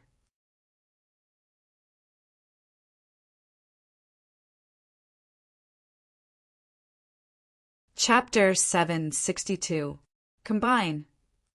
Feng Zichen looked at the 9 newly born human king karmic thrones and suddenly guided them to crash into the 9 cauldrons in the depths of the earth. Rumble. At this moment, the 9 cauldrons vibrated and their power suddenly increased by several times. The seal that the saint had placed on them suddenly shattered. In the blink of an eye, the 9 cauldrons reappeared and the boundary of the 9 states reappeared. A faint light screen appeared in the sky above the human territory and enveloped the entire human territory. At this moment, the foreign cultivators who had sneaked into the human territory while the boundary of the 9 states was broken and the immortal dragon city had yet to appear were instantly in danger. Rumble. Thunder boomed in the sky above the human territory. Lightning snakes danced in the sky, shooting out billions of tribulation lights that crashed down on the human territory. In an instant, countless screams were heard. Those with ulterior motives who were hidden in the human territory and were detected by the boundary of the 9 states were all targeted by the tribulation light. They were struck into ashes and did not even have the chance to reincarnate. Rumble. While the boundary of the 9 states was targeting the foreign cultivators, the immortal dragon city suddenly rose and released a huge amount of power to firmly seal off the human territory and completely cut off the human territory from the outside world. At this moment, only people could enter the human territory. Those foreign cultivators who could not escape the human territory and were detected by the boundary of the 9 states had no other choice but to die under the tribulation light. In the human territory, the tribulation light lasted for several months before it slowly subsided. At this moment, although not all of the spies that the foreign cultivators had planted in the human territory had been eliminated, at least 99% of them had been eliminated, now it seems that the human territory is much cleaner than before. Looking at the current state of the human territory, Feng Zichen could not help but nod in satisfaction. Then he looked at the 9 king karmic thrones. At this moment, the 9 king karmic thrones had merged with the 9 cauldrons. Each king karmic thrones corresponded to 1 cauldron. 9 king cauldrons. After merging with the 9 cauldrons, the 9 king karmic thrones had also undergone a transformation. Originally, the 9 king karmic thrones could only exert the power of a sage-to-be. But now, with the support of the 9 cauldrons, the 9 kings' karmic rank could already exert the power comparable to that of a powerful medium. In other words, as long as Feng Zichen was willing to bestow the 9 karmic titles to others, the human tribe would have 9 more powerful divines in an instant. From this, one could see how strong the human race's providence was. However, Feng Zichen did not do so. He waved his big sleeve and suddenly sent out a strong wind, which actually shattered the 9 kings' karmic rank. With a boom, the 9 kings' karmic rank exploded into 810 pieces. Every fragment was emitting a mysterious aura. If a human cultivator were to obtain it and refine it, they would instantly possess the power of the half-step Daluo Taoist priests. If someone could collect all 9 fragments, then they would have power comparable to the Daluo Taoist priests. If someone could collect all 36 fragments, then they would have the power comparable to that of a sage-to-be. If someone could collect all 90 fragments, then they would directly become the human king karmic rank and possess the power comparable to that of a powerful medium. Of course, if someone could collect all the fragments of the human emperor karmic rank, which was 810 fragments, then they could challenge Feng Zichen and compete with him for the position of the human emperor. In short, the more fragments of the human king karmic rank one possessed, the stronger one's strength would be. Go. With a thought, Feng Zichen threw all 810 fragments of the human king karmic rank out toward the human tribe territory. Out of the human emperor palace, the fragments of the human king karmic rank immediately changed as soon as they came into contact with the chi of the mortal world. They could become magic treasures, Taoist scriptures, divine abilities, living beings, or even miraculous elixirs. In short, there was nothing that the fragments of the human king karmic rank could not change. Whoosh! A breeze blew. and the fragments of the human king karmic rank that had changed their appearance disappeared directly. They were hidden in various parts of the human tribe, waiting for the destined ones. 3 pure ones. You are forcing me to raise venomous insects. Looking at the disappearing fragments of the human king karmic rank, Feng Zichen said helplessly. The purpose of releasing these fragments of the human king karmic rank was to raise venomous insects. He would let the geniuses of the human tribe compete with each other and finally choose 9 invincible human kings. When he fought with the North Sea demon tribe last time, Feng Zichen had already noticed that the human tribe was getting worse with each generation. This would not do. The human tribe had not yet stood at the peak of the untainted land. Each generation should be stronger than the previous one. How could they be getting weaker and weaker? This was a sign of the weakening of the tribe. With worries in his heart, Feng Zichen began to search for the reason why the human tribe was weakening. At first, Feng Zichen thought that the situation of the human tribe was caused by the worsening environment of heaven and earth. But after several investigations, he found that it was not the case at all. The human tribe was the race with the strongest adaptability. The worse the environment, the more potential the human tribe could stimulate and accomplish all kinds of incredible feats. This was the case in ancient times, and it was also the case in the period of the 3 sovereigns and 5 emperors. It did not make sense that the strength of the younger generation of the human tribe was getting worse with each generation.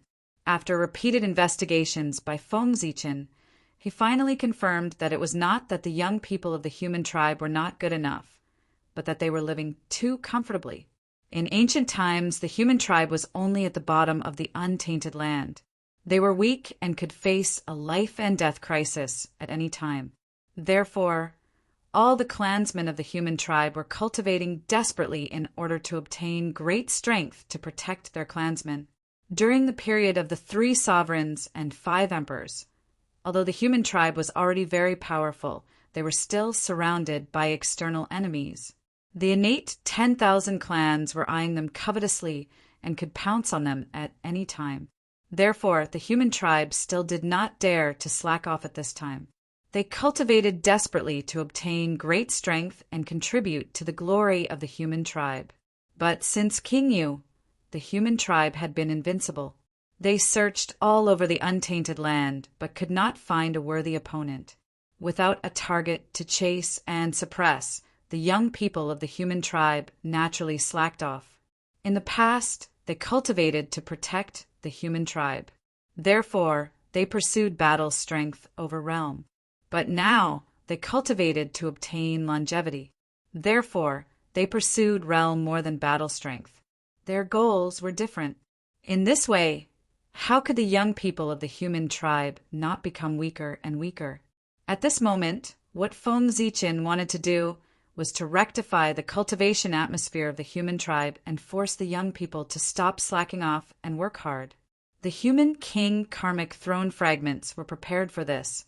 Did you think that the human king karmic throne fragments turned into all kinds of opportunities for them to find? Wrong. Very wrong.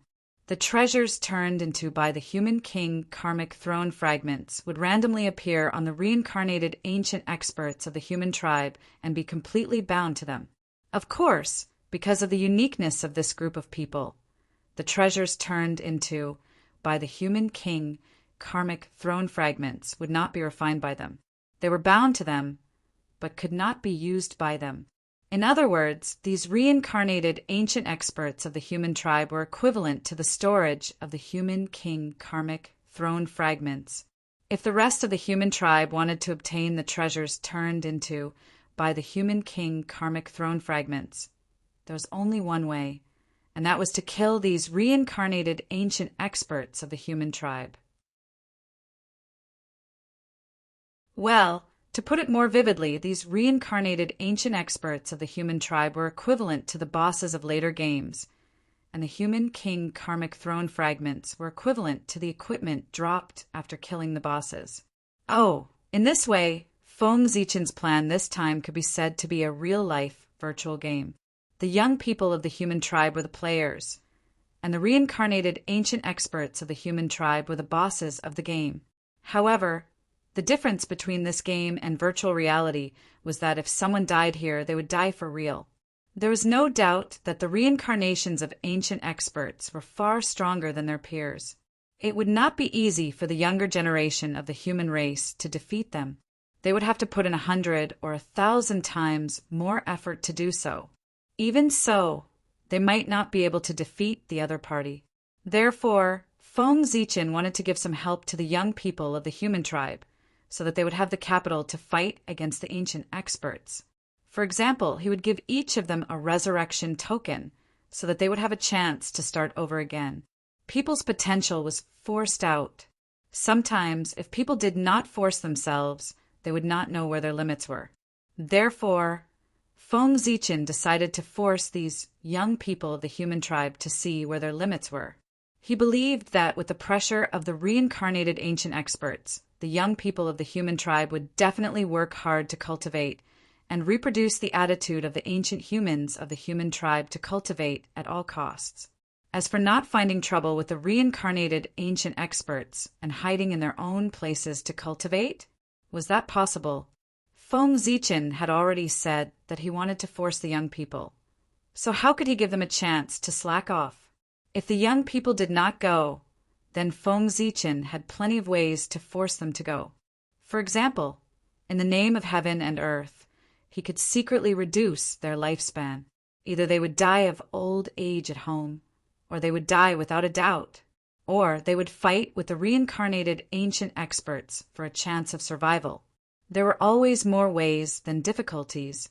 Feng Zichen, who had been oppressed by the capital of the later generations, had plenty of ways to torture those young people. The means of capital had always been cruel and bloody.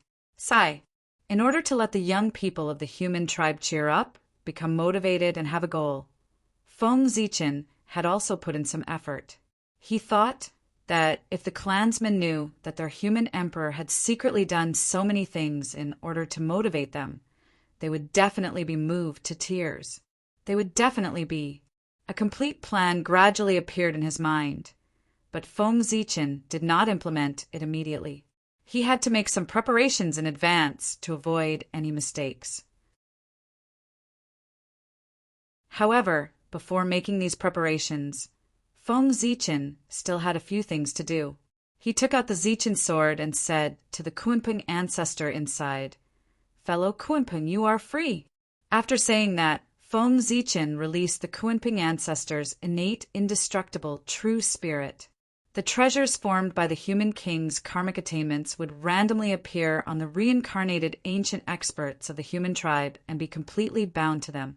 Of course, because of the uniqueness of this group of people, the treasures formed by the fragments of the human king would not be refined by them. They were bound to them, but they could not be used by them. In other words, these reincarnated ancient experts of the human tribe were equivalent to the storage of the fragments of the human king's karmic attainments.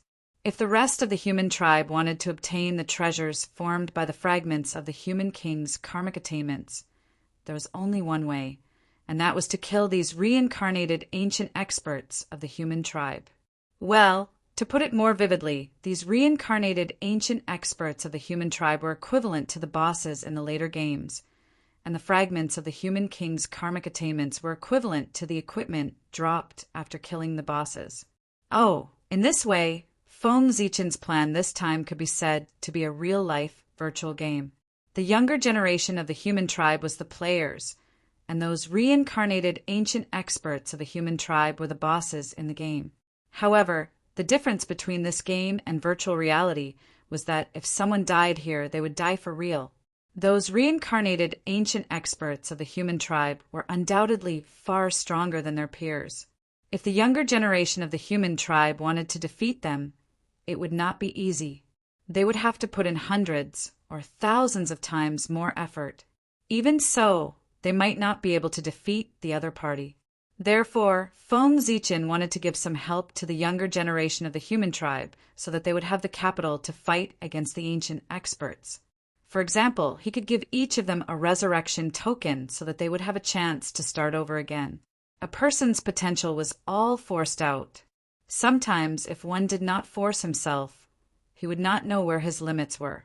Therefore, Feng Zichen decided to force these young people of the human tribe to see where their limits were.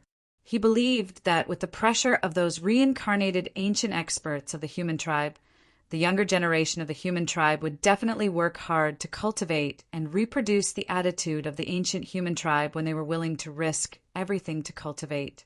As for not finding trouble with those reincarnated ancient experts of the human tribe and hiding in their own territory to cultivate, was that possible? Feng Zichen had already said that he wanted to force the young people. So how could he give them a chance to slack off? If the young people did not go, then Feng Zichen had plenty of ways to force them to go. For example, he could use the name of heaven and earth to secretly reduce their lifespans. Either they would die of old age at home, or they would die without a doubt, or they would fight with the reincarnated ancient experts and obtain a chance of survival. There were always more ways than difficulties.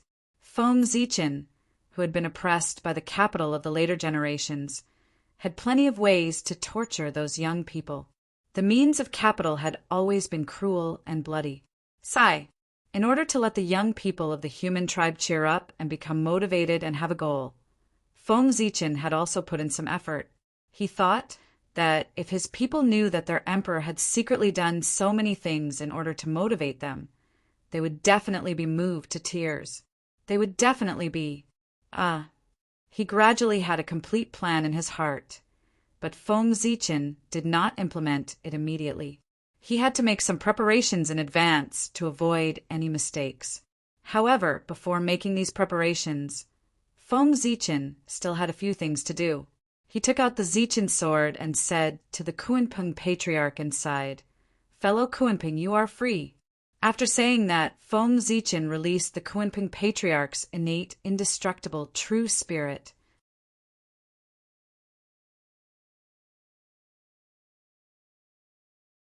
Chapter 763. The shocking words that came out of Feng Zichen's mouth made Patriarch Kunpeng feel as if he had fallen into an ice cellar. However, this was also a matter of a moment. After all, he was an emperor. After a short period of shock, Patriarch Kunpeng regained his composure. He said with a bitter smile, "Fellow Taoist Zichen, don't tease poor Wei. I hope you can tell me what exactly happened." Seeing Patriarch Kunpeng like this, Feng Zichen did not have the mood to tease him and told him the reason for the return of the Eastern Emperor Tai. "I see. I didn't expect the heaven-splitting treasure to have such an effect. It can protect the owner's true spirit. Tai is really a great creation." Patriarch Kunpeng said enviously after knowing the truth that Tai was not dead. The heaven-splitting treasure was indeed the most powerful Dharma treasure in the primordial world. Fellow Taoist Kunpeng, if you have the time to admire the power of the Bell of Chaos, why don't you think more about how you are going to deal with fellow Taoist Donghuang now that he has returned? Seeing that Patriarch Kunpeng was still admiring the power of the Bell of Chaos, Feng Zichen could not help but shake his head and say something. Unexpectedly, Patriarch Kunpeng, who was still full of fear earlier, was full of confidence at this moment, as if he was not afraid of the Eastern Emperor at all. "Fellow Taoist, don't worry. Although the Eastern Emperor is strong, as long as poor Wei hides in the North Sea, he can't do anything to poor Wei," Patriarch Kunpeng said confidently with a wave of his hand. Hearing that, Feng Zichen thought for a while and thought of the terrifying existence that he had sensed in the depths of the North Sea in the past. Back then, the strength of that existence was already infinitely close to primordial chaos Daluo Jinxian.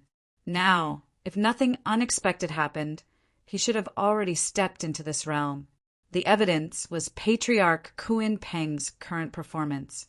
If not for the fact that there was an expert behind him who could stand shoulder to shoulder with the Eastern Emperor, how could Patriarch Kunpeng be confident that he would not be afraid of the Eastern Emperor's revenge?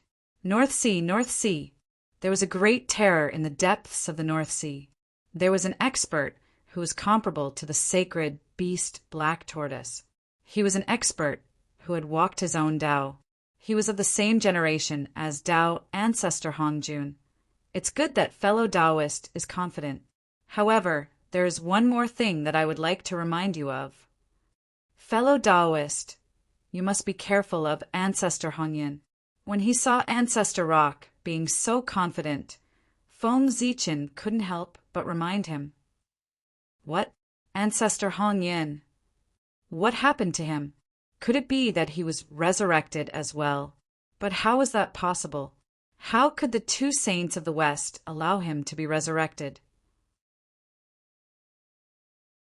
Hearing the name of Ancestor Hongyun, Ancestor Kuinpeng was shocked and asked, "That's right.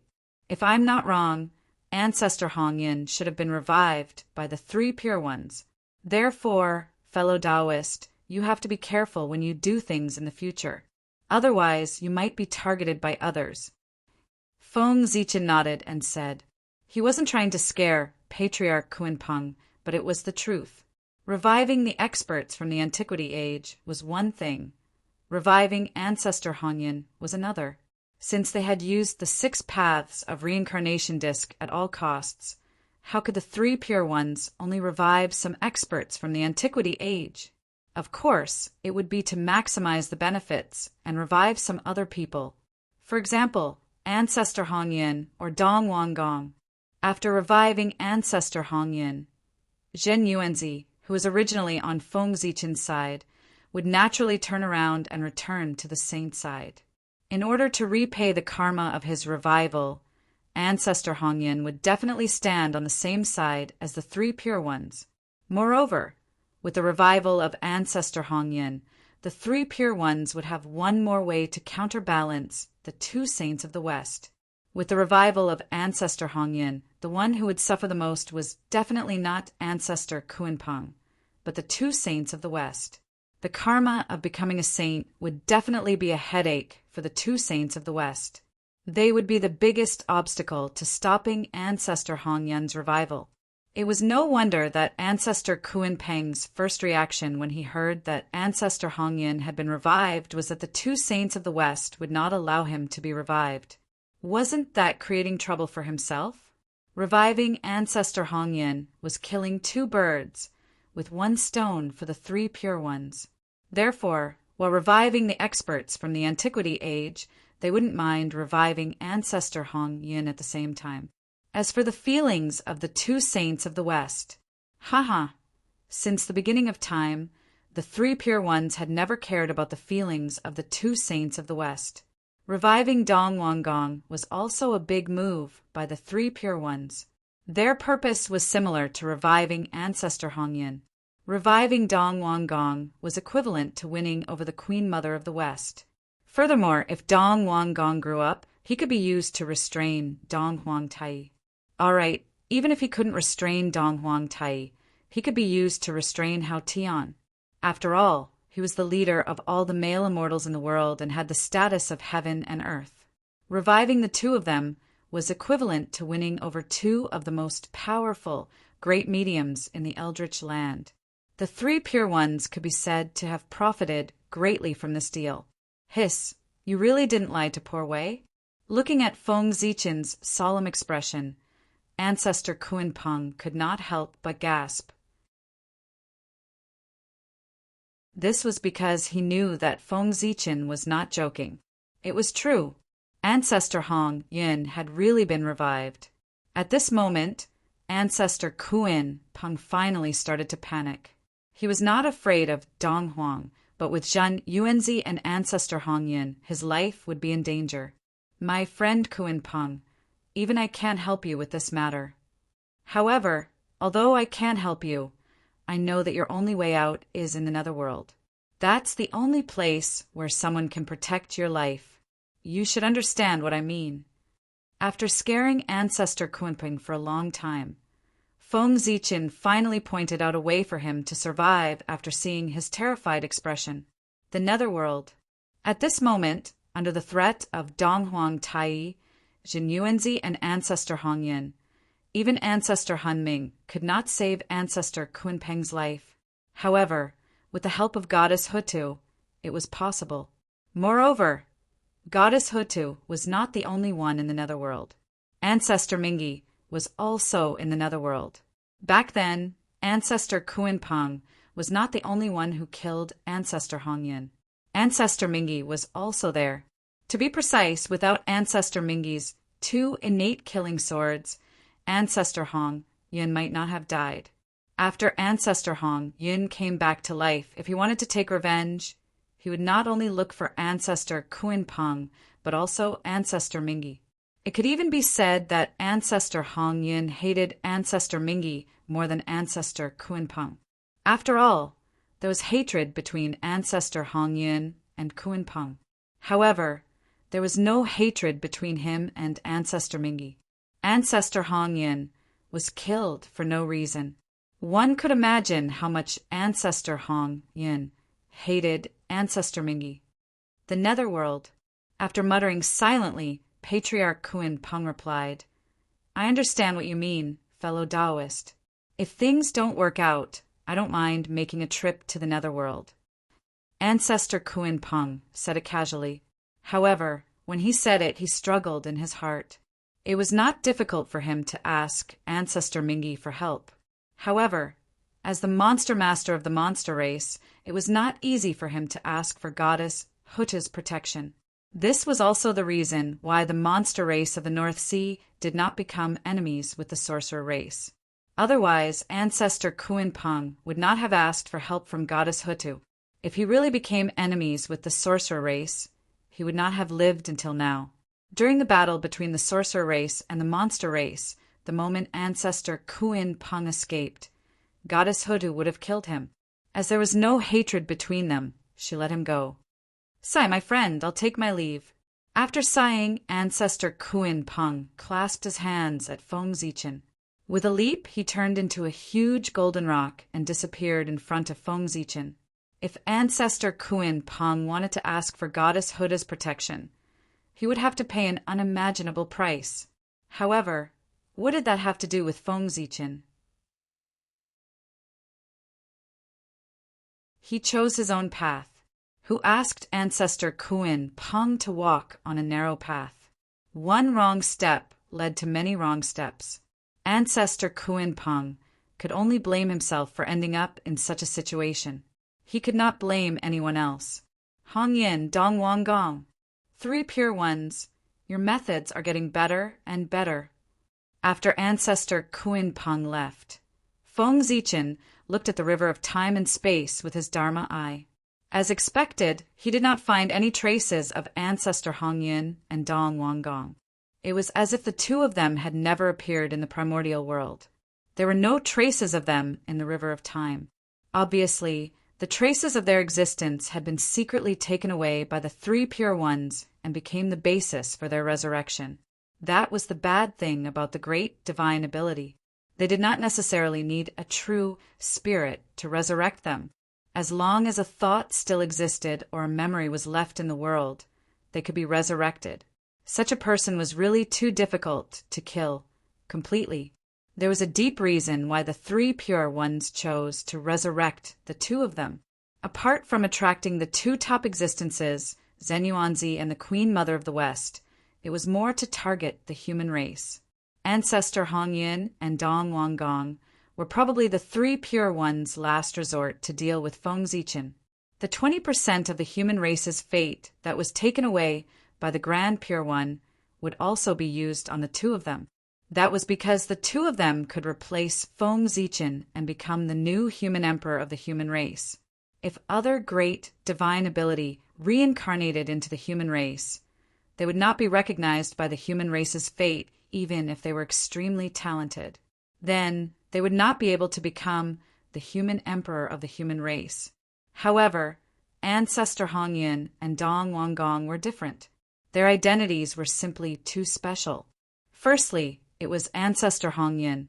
The first connate cloud in the primordial world achieved Tao and was the first blessed true immortal in the primordial world. His fate could be seen from the fact that he was the only one who could obtain the Hongmeng purple cloud among the great divine ability. If not for his good-natured personality, he would have formed too many karma and would have been killed. Otherwise, he would have been one of the sages. Such an identity was indeed special, but it did not have much to do with the human race. However, although Ancestor Hong Yun himself did not have much to do with the human race, his Taoist field had a lot to do with the human race. As the first blessed true immortal in the primordial world, Ancestor Hong Yun's Taoist field was naturally extraordinary. It was the Fire Cloud Cave, which was ranked first among the 36 caves in the primordial world. It was also the place where the 3 sovereigns and 5 emperors of the human race lived in seclusion. When Ancestor Hong Yun died, the 3 sovereigns and 5 emperors used his Taoist field. Naturally, nothing happened. However, after Ancestor Hong Yun was revived, the matter became serious. At any time, it was not a small matter to occupy someone else's house. Moreover, this was the primordial world, where everyone lived with dignity. Unless the human race could return the Fire Cloud Cave to Ancestor Hong Yun, the karma between the human race and Ancestor Hong Yun would be serious. However, it was impossible for the 3 sovereigns and 5 emperors to move out of the Fire Cloud Cave. After so many years, the Fire Cloud Cave had become the sacred land of the human race under the bathing of the human race's fate. How could they give it away? The sacred land of the human race was related to the fate of the human race. There was no reason to give it away, even if the sacred land used to be someone else's home. It was not that the human race was overbearing, but it was the truth. If there was anyone to blame, they could only blame Ancestor Hong Yun, who asked him to die. As a result, he lost his Taoist field. However, even so, the human race had occupied Ancestor Hong Yun's Taoist field and formed a karma between them. If Ancestor Hong Yun were to reincarnate into the human race, with the support of the Fire Cloud Cave, he would be qualified to fight for the position of the human emperor. After so many years, Ancestor Hong Yun would return to the Fire Cloud Cave as the human emperor. In this way, the human race would obtain Ancestor Hong Yun's fate, and Ancestor Hong Yun would be able to return to the Fire Cloud Cave. The karma of the human race occupying the Fire Cloud Cave would be resolved with a happy ending. This was a way to get the best of both worlds. This was the sage's plan. However, no one knew if Hong Yun would become the human sovereign, the sovereign of earth, or a pawn of the sages, the human sovereign son of heaven. As for Dong Wanggong, this was the alternative plan of the 3 pure ones. If Ancestor Hong Yun and Feng Zichen failed to fight for the position of the human emperor, the 3 pure ones could immediately push Dong Wanggong to continue fighting for the position of the human emperor with Feng Zichen. Ancestor Hong Yun relied on the Fire Cloud Cave to be qualified to fight for the position of the human emperor. However, if Dong Wanggong wanted to fight for the position of the human emperor, it would be much easier. If he wanted to fight, he could do so without the approval of the human race's fate. In other words, if he wanted to fight for the position of the human emperor, the human race's fate would approve of him. There was no other reason other than Dong Wanggong's identity was too special. He was an innate divine being nurtured by the innate Tao of Yang. Just like Di Jun, Tai, and Hao Tian, he was the natural emperor of the Eldritch world. At the same time, he was the leader of all the male immortals in the world. With such an identity, it was enough to go to the celestial emperor, not to mention fighting for the position of the human emperor. Therefore, the human race's fate had no reason to reject Dong Wanggong, who had the aura of an innate divine emperor, if he wanted to fight for the position of the human emperor. After all, no matter how strong the human race's fate was, it could not be stronger than heaven and earth. It was restrained by heaven and earth and was inferior to it. An innate divine emperor represented heaven and earth and carried out the will of heaven and earth. The human race's fate could not resist. Unless the human race could replace the heavenly court and become the orthodox, celestial emperor of the Eldritch world, they could not reject the entry of an innate divine emperor. To be honest, under normal circumstances, an innate divine emperor joining the human race was definitely a great thing for the human race. Feng Zichen also welcomed it. This meant that soon, the human race would have an earth-shattering supreme emperor.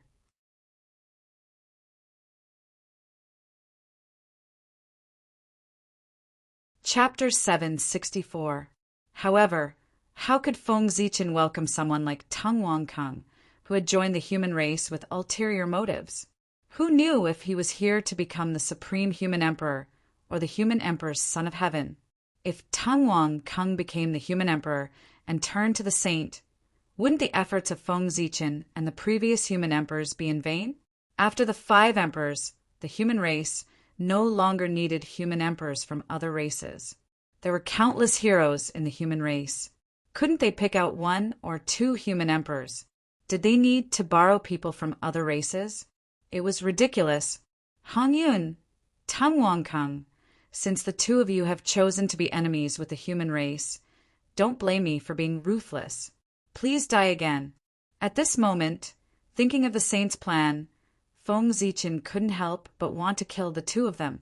He couldn't kill the saint, but couldn't he kill 2 great mediums? However, although the 2 of them were going to die, it wasn't now. They still had value. Feng Zichen needed to use them to sharpen the human race, stimulate the fighting spirit of the younger generation of the human race, and implement the concept of man conquering nature. For this reason, before their value was exhausted, Feng Zichen wouldn't touch them. However, he couldn't just let them do whatever they wanted. He had to find some trouble for them. Since the 3 Pure Ones had made a move, how could Feng Zichen not fight back? In addition, this wasn't a turn-based game. Without the restriction of the 3 Pure Ones making a move, Feng Zichen could only retaliate with 1 move. He could retaliate with many moves. For example, now, with a thought, Feng Zichen suddenly released his divine consciousness and swept toward the Zifu state in the East Sea. The Zifu state, which had made Feng Zichen flinch in the past, was now like a powerless baby in front of him, unable to resist. As soon as Feng Zichen released his divine thought, it covered the entire Zifu state. However, the remaining Dao marks in the Zifu state didn't react at all. The gap was too big. The current Feng Zichen was much, much stronger than the Donghuang Tai and Donghuang Gong back then. How could the battlefield they left behind shake Feng Zichen? With a thought, everything that happened in the Zifu prefecture was reflected in Feng Zichen's heart. Feng Zichen couldn't help but smile when he saw the familiar ball of light in the center of the Zifu prefecture. Never would I have expected that item to still exist. I'm afraid that Donghuang Tai hasn't had the time to rush back here. As for the 3 Pure Ones, how could they have expected that after Tai killed Donghuang Gong, he didn't choose to take away his origin and instead left it behind? The ball of light that Feng Zichen was familiar with was naturally Teng Wangkang's innate origin, the innate yang origin. Back then, Feng Zichen had used its power to cultivate a powerful divine power, the innate divine light of extreme yang. For this reason, he had a deep impression of it. If it weren't for the feelings of the Queen Mother of the West and the fact that he was afraid of getting involved with Teng Wangkang, Feng Zichen would have taken it away quietly. However, he didn't expect that the tiger would harm the human heart, even though the human didn't have the intention to hurt the tiger. Considering the feelings of the 2 of them, Feng Zichen didn't touch the innate origin left behind by Teng Wangkang after his death. However, he didn't expect that his kindness wouldn't lead to a friendship between the 2 of them, but the news that they were enemies of the human race. His kindness had been treated as ill intent, and his flirtatious eyes were thrown at a blind man. CK Feng Zichen was about to explode with anger. If he had known that this would be the result, he would have taken away the innate yang origin long ago. He wouldn't have waited until now. However, it wasn't too late now. Now that he wanted to deal with Teng Wangkang, he needed this item. The reason why Donghuang Tai left Teng Wangkang's innate origin was that he wanted to cultivate it into a new innate god fiend, so that he could compete with Tang Wang-kung and prevent him from achieving the Tao. This plan was, of course, excellent, but now it seemed that this plan had undoubtedly failed. This was because, after so many years, this ball of innate yang origin didn't even show signs of developing intelligence, let alone taking on a human form. It was still struggling desperately, fighting against a means left by Dong Huang Tai, waiting for the return of its master, Tang Wang-kung. It had been nearly 100 million years since Feng Zichen last saw the innate yang origin. After such a long time, the innate yang origin had lost a lot of its power in the struggle against the seal set by Dong Huang Tai. Compared to the first time Feng Zichen saw him, he was much weaker. But it had to be said that after so many years of training, although the innate yang origin was much weaker, it was undoubtedly more condensed. An endless mysterious aura bloomed from its body, which was fascinating. It was no exaggeration to say that whoever refined this innate yang origin could reach the great perfection of sage to be in an instant. Of course, only the realm could reach this level. Its power was far from enough. At most, it could let one have the power of Daluo, Taoist priests. After all, when Tang Wang-kung died, he was only in the late stage of sage to be. The innate yang origin he left behind could let one reach the great perfection of sage to be, which was already heaven-defying. If it could let one have the power of sage to be in the great perfection, it would not be heaven-defying but unreasonable. After so much power was used up, it was already very exaggerated that the innate yang origin could let one have the power of Daluo Taoist priests. But for a monk, the realm was undoubtedly more important than the power. Power could be slowly accumulated over time, but the realm could not. It required an opportunity, and the innate yang origin was an opportunity. And it was an opportunity that could let one directly reach the great perfection of sage to be. If this news spread out, it would probably make the Daluo Taoist priests and many sage to be experts in the untainted world go crazy. But Feng Zichen did not care about this. His focus was more on the origin of this ball of innate yang origin. It was the origin left behind by Tang Wang-kung after he died. In other words, it came from the same origin as Tang Wang-kung. It could even be said that it was another Tang Wang-kung. If Tang Wang-kung got it, not only could he recover his power immediately, but he could also go one step further. However, Tang Wang-kung had no hope of getting this innate yang origin, because Feng Zichen was going to make a move on it. In Feng Zichen's view, this innate yang origin was simply a sharp weapon to deal with Tang Wang-kung. As long as he had it, no matter what Tang Wang-kung did, Feng Zichen could arrange it properly. To be honest, a long time ago, Feng Zichen felt that Dong Huang Tai's way of thinking was wrong. If it were him, he would not think of cultivating this innate yang origin into a connate god-fiend. Instead, he would directly refine it and make it into an incarnation. This was much simpler and safer than cultivating a connate god-fiend. It was difficult to cultivate a connate god-fiend. Even if he was lucky enough to succeed, he would have to worry about the possibility of it betraying him. What if it turned into friendship with Tang Wang-kung and became brothers? Even if the probability was very small, he had to guard against it. But if he cultivated an incarnation, he would not have such worries. His external incarnation was him. How could he betray himself? It was not necessarily that Dong Huang Tai did not think of it. Maybe he was not willing to do so. After all, Feng Zichen was not an orthodox connate god-fiend. He was a postnatal creature. For this reason, he thought differently from the orthodox connate god-fiends. The connate god-fiends that were born of the connate earth cared about the purity of their origin the most. How could they let an outsider's connate origin contaminate their pure origin? After a powerful person obtained the enemy's connate origin, he would refine it into a connate spiritual treasure. This was also the reason why there were so many connate spiritual treasures in the primordial world.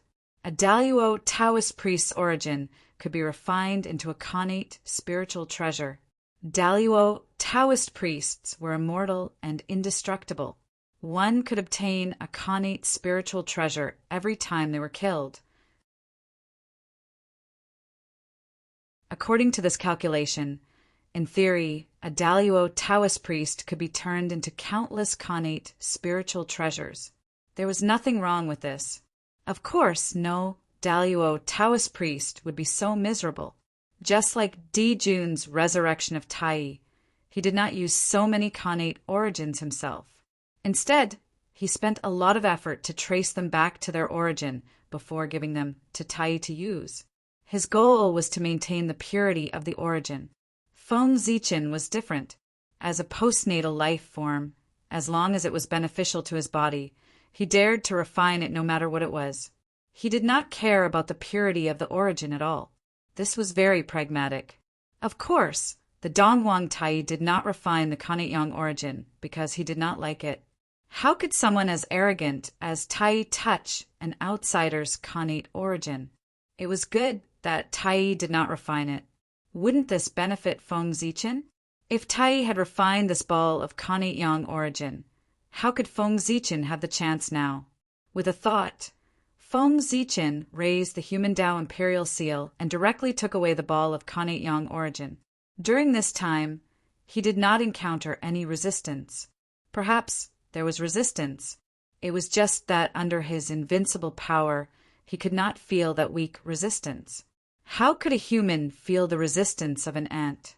Buzz, buzz, buzz. After doing all this, Feng Zichen raised the human Tao imperial seal again and used the power of the chaos bead to erase all traces he'd left behind. This way, even if the Donghuang Tai came here, he would only find that the connate yang origin was gone. He would not know who had taken it. Within the chaos bead, Feng Zichen's divine consciousness surged out, enveloping the connate yang origin and extending toward its core.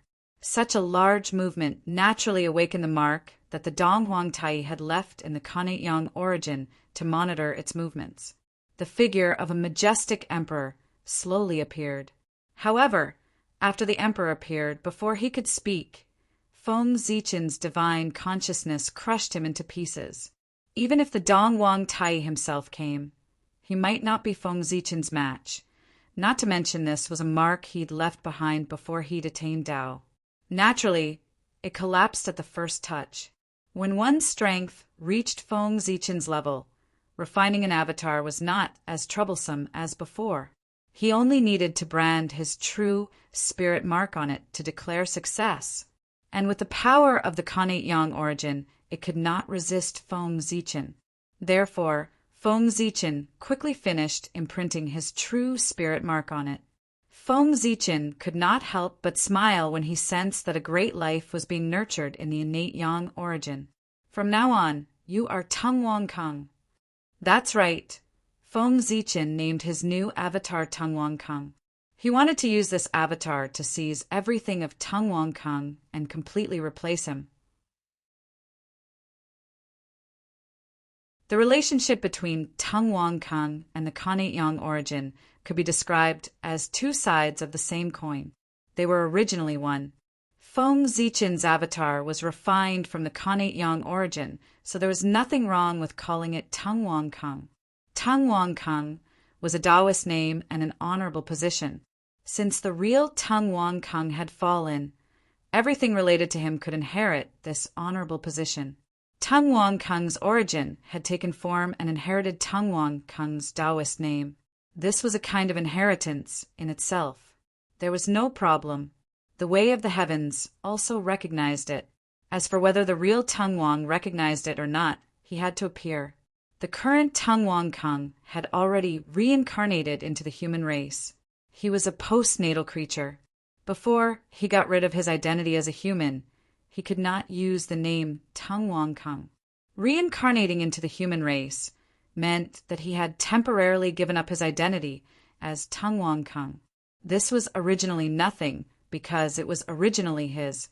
When the time came, it would naturally return to him.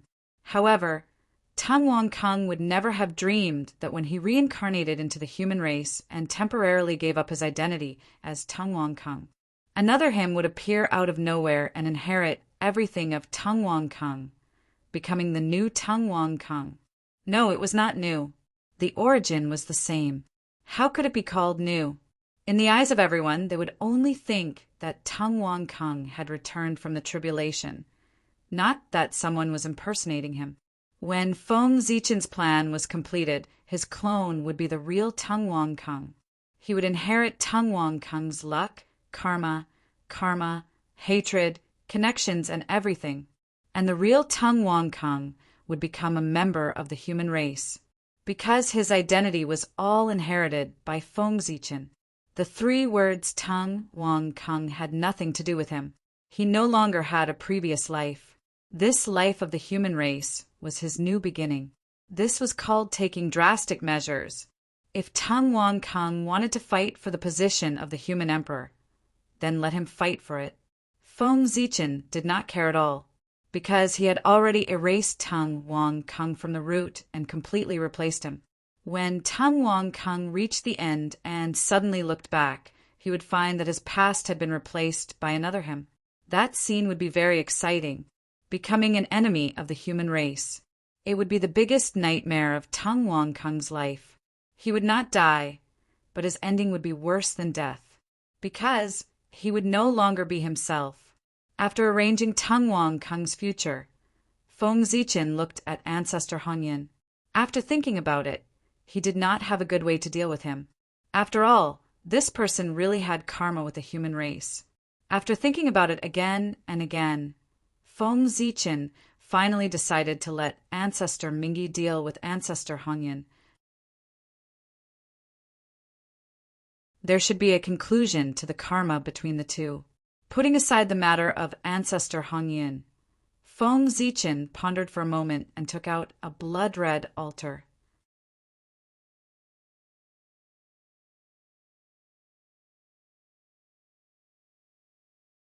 Chapter 765.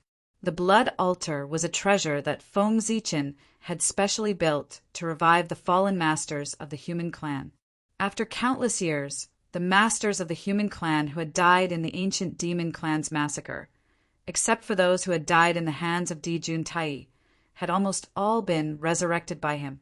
What kind of cultivation did Di Juntai have? He was a figure who could fight with a sage before he achieved Tao. How powerful were they? Even a sage-to-be master would have his true spirit shattered after being hit by them, and it would be difficult for him to return. Not to mention those masters of the human clan who had not yet become Daluo, Taoist priests. Their physical bodies, spiritual souls, and true spirits had all been smashed into smithereens by the hands of Emperor Juntai. They had completely vanished into thin air. Even the traces of their existence had almost been completely erased. Feng Zichen was too powerful, and Di Juntai could not erase his memory, so he remembered the existence of these heroes of the human clan. Otherwise, these heroes of the human clan would have been completely forgotten by the world and buried in history. The humans who were qualified to be killed by Di Juntai might not be much in the untainted world, but they were definitely the top existences in the human clan. They were the most powerful masters of the human clan under the 9 kings. Each of them was half a step away from the Daluo, Taoist priest realm, and each of them had transformed into an innate fiend god body. They were the mainstays of the human clan. They were also the earliest innate fiend gods of the fiend god path. If they had not died in that battle, they would be at least Daluo, Taoist priest's realm now. Unfortunately, they had died, and they had died miserably. The traces of their existence had almost been completely erased. Now, the only evidence that could prove their existence was the memories in Feng Zichen's mind. Logically speaking, these people were not Daluo Taoist priest's realm, and their true spirits could not be immortal. It was almost impossible for them to be resurrected after dying to such an extent. Anyway, the blood altar couldn't do it. Although the blood altar's effects were heaven-defying, not everyone could be revived. There were conditions for it to revive living beings. It needed the blood essence or true spirit left behind when it was alive.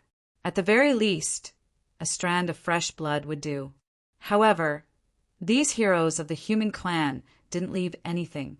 No matter how strong the blood altar was, if it couldn't meet its requirements, it couldn't make a person appear out of thin air. In theory, these human heroes were completely dead, and there was no possibility of resurrection.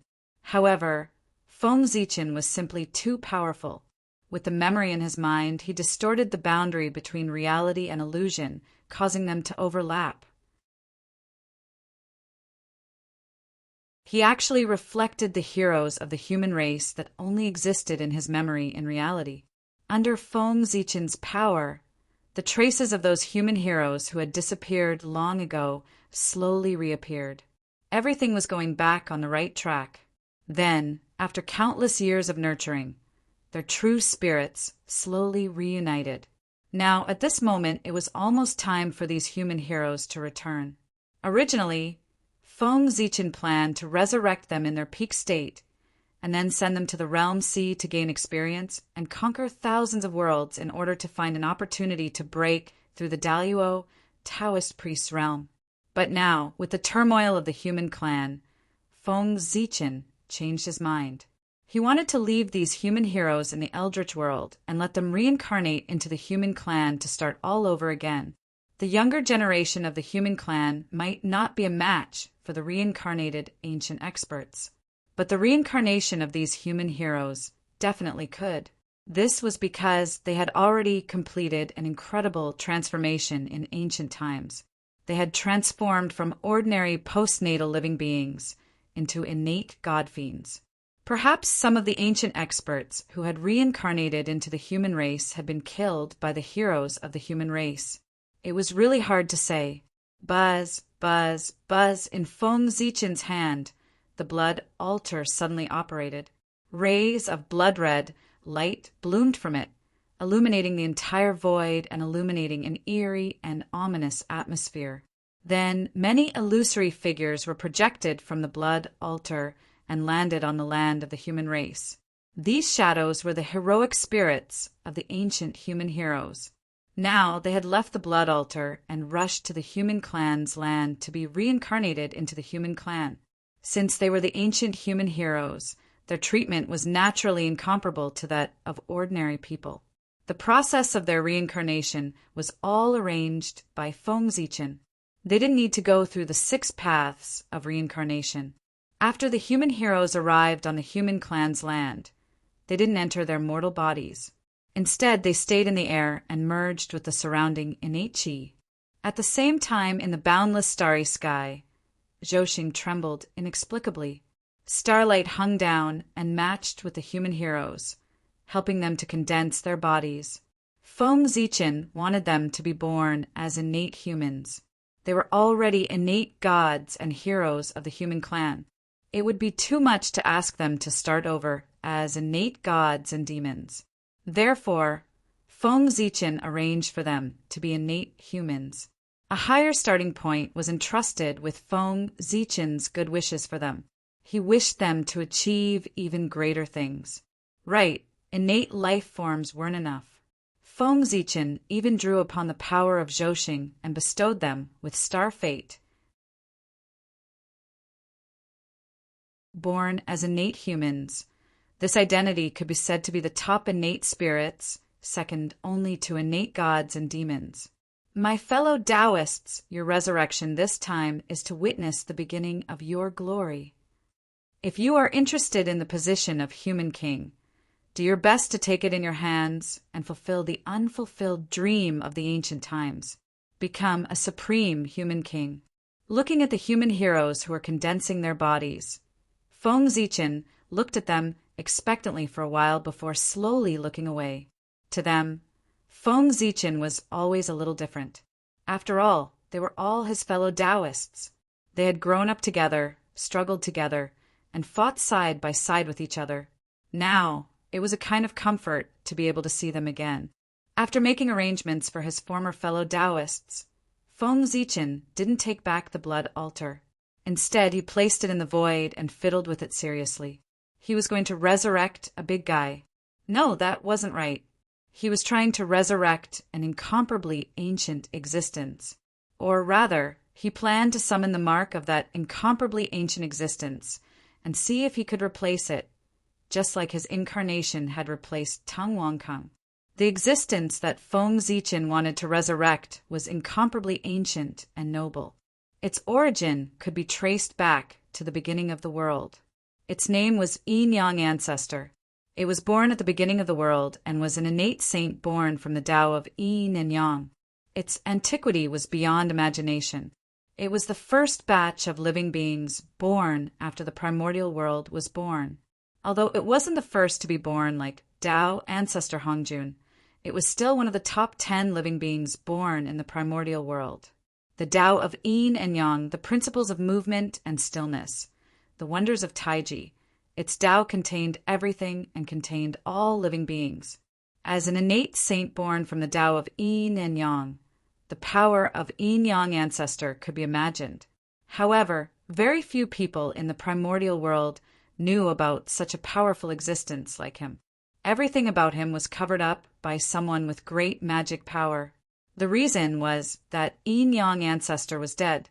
His innate, indestructible true spirit was shattered by the demon ancestor Luo, whose immortal slaying 4 swords, and all traces of him were destroyed.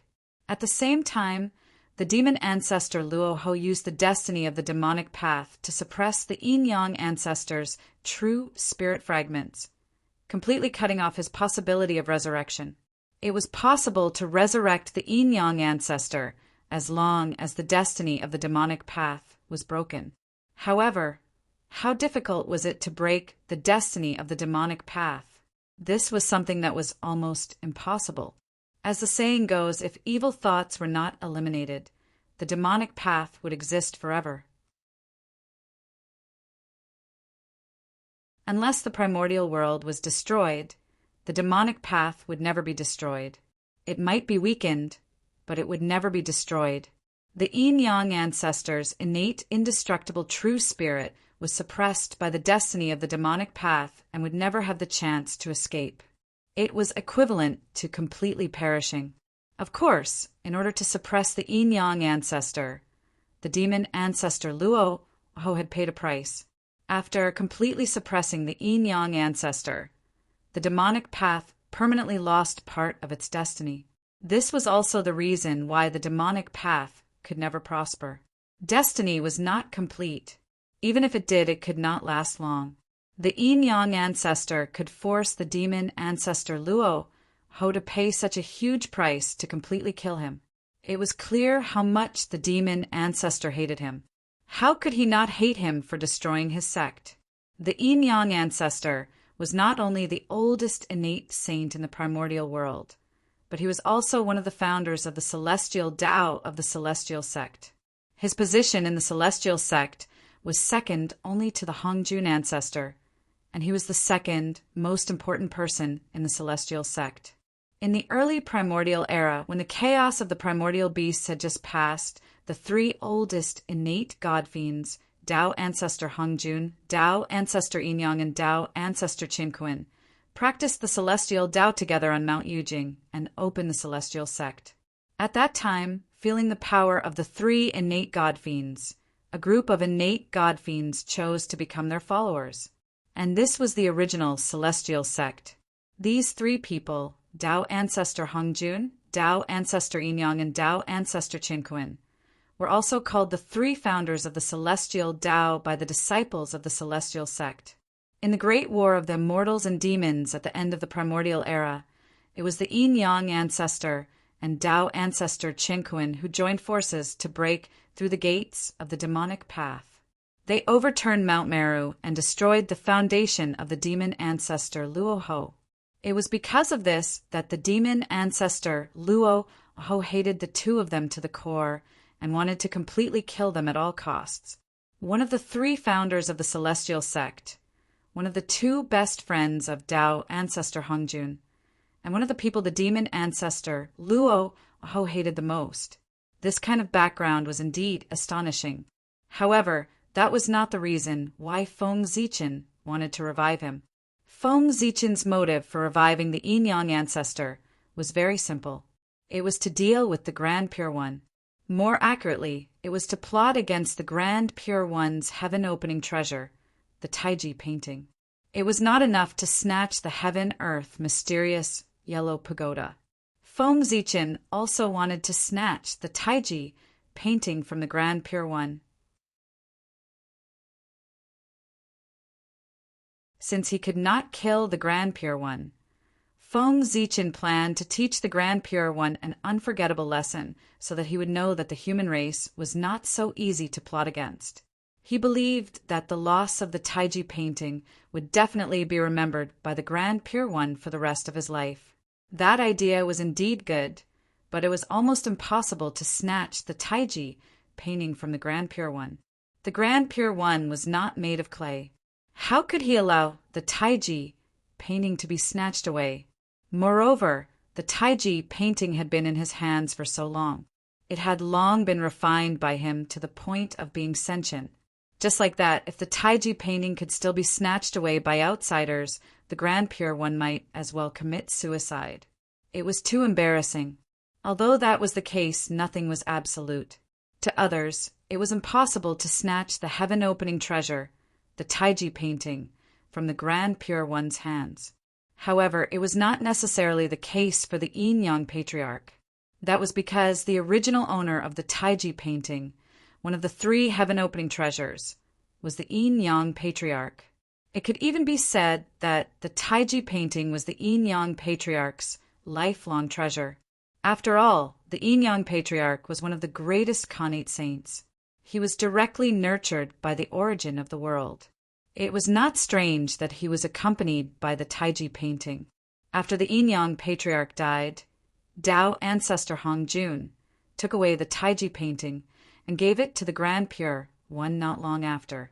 With this karma, the Yin-Yang Patriarch had the right to snatch the Taiji painting from the Grand Pure One. No, that could not be called snatching. It should be said that it was returning to its owner. That was the right way to put it. The Taiji painting was originally the Yin-Yang Patriarch's item. Now that he had taken it back from the Grand Pure One, it was returning it to its owner. It could not be said that he had snatched it.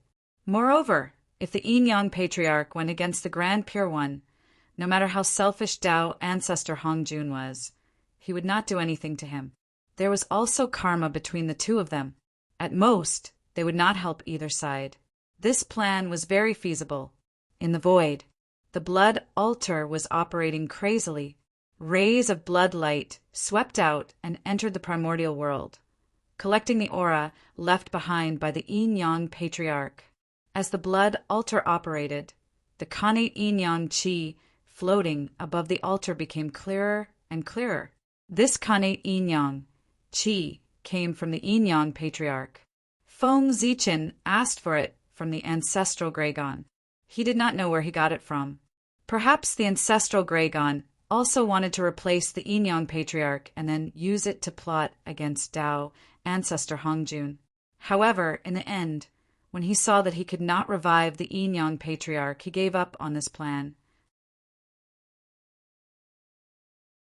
The fact that the ancestral Gregon could not do it did not mean that Feng Zichen could not.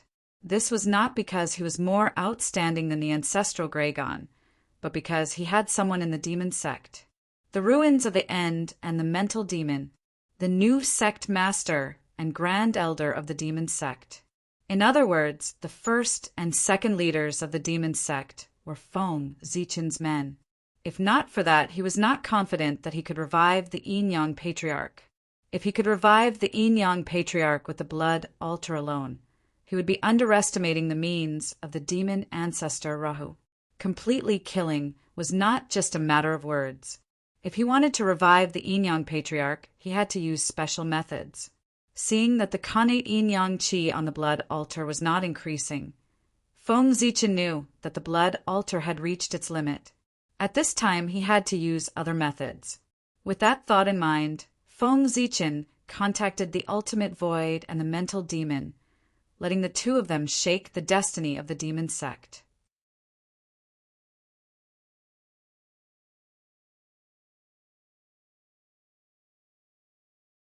Chapter 766. In the ultimate ruins, Gui, Su, and Mental Demon, who were in seclusion to comprehend the demon Tao, suddenly opened their eyes after receiving Feng Zichen's instructions. They each used their full strength to shake their portion of the demon sect's providence. Rumble.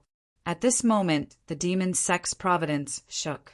In the demon sect, there were many mountains, and demon ancestor Rahu was still alive. Therefore, even though Gui, Su, and Mental Demon were the sect master and great elder of the demon sect, they could not control all of the demon sect's providence. However, the two of them together already controlled as much as 50% of the demon sect's providence. 50% was half. In other words, unless the remaining members of the demon sect joined forces, no one in the entire demon sect would be able to shake the power of the two. Rumble. One could imagine the changes brought to the demon sect when 50% of the demon sect's providence shook. Almost instantly, all the demon sect experts woke up and used their powerful strength to try to suppress the rebellion of the providence. Two powerful forces collided in the unknown void, and the terrifying fluctuations that burst forth caused the demon sect's providence to shake even more violently. At a certain moment, under the intense struggle between the two sides, the demon sect's providence was suddenly torn apart and directly divided into two. Half belonged to the demon sect, led by demon ancestor Ra.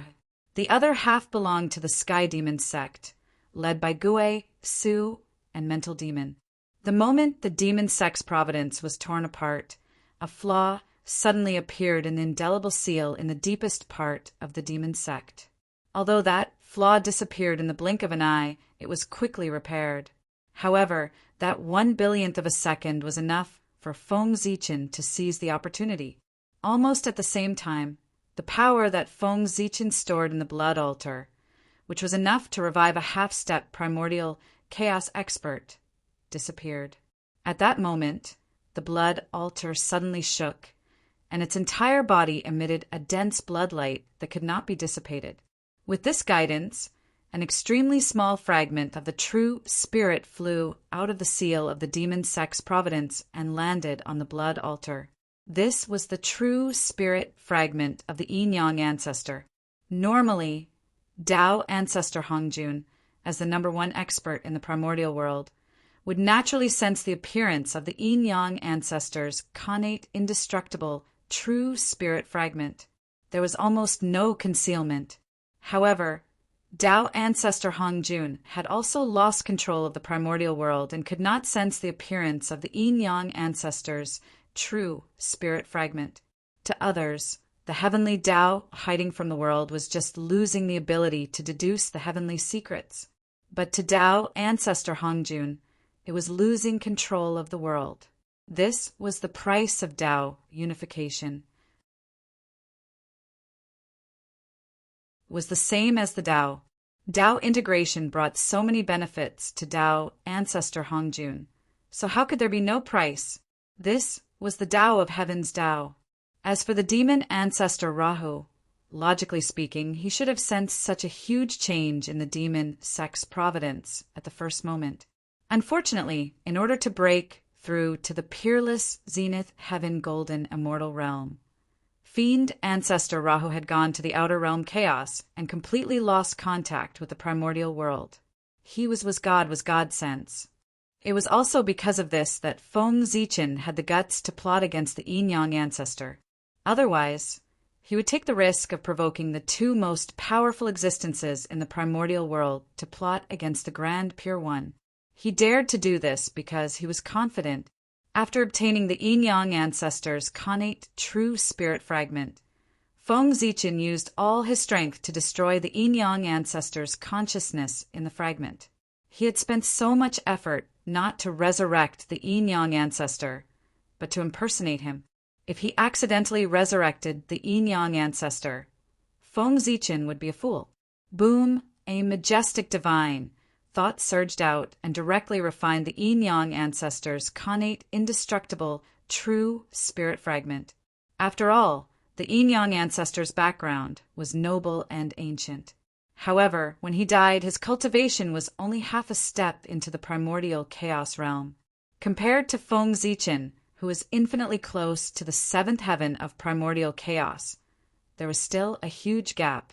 Therefore, under Feng Zichen's power, the yin-yang ancestors' connate true spirit fragment had no chance to resist.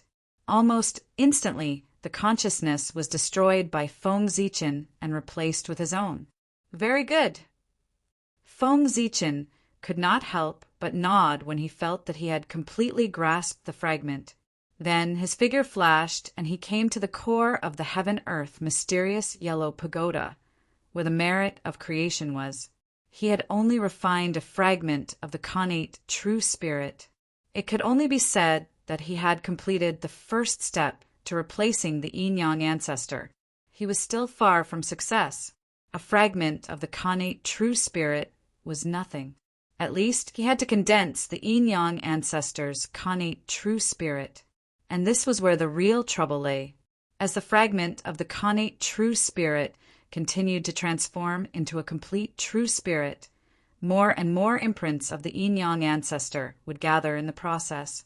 If things went wrong, Feng Zichen's operation this time would be a wedding dress for the yin-yang ancestor, and he would be truly revived.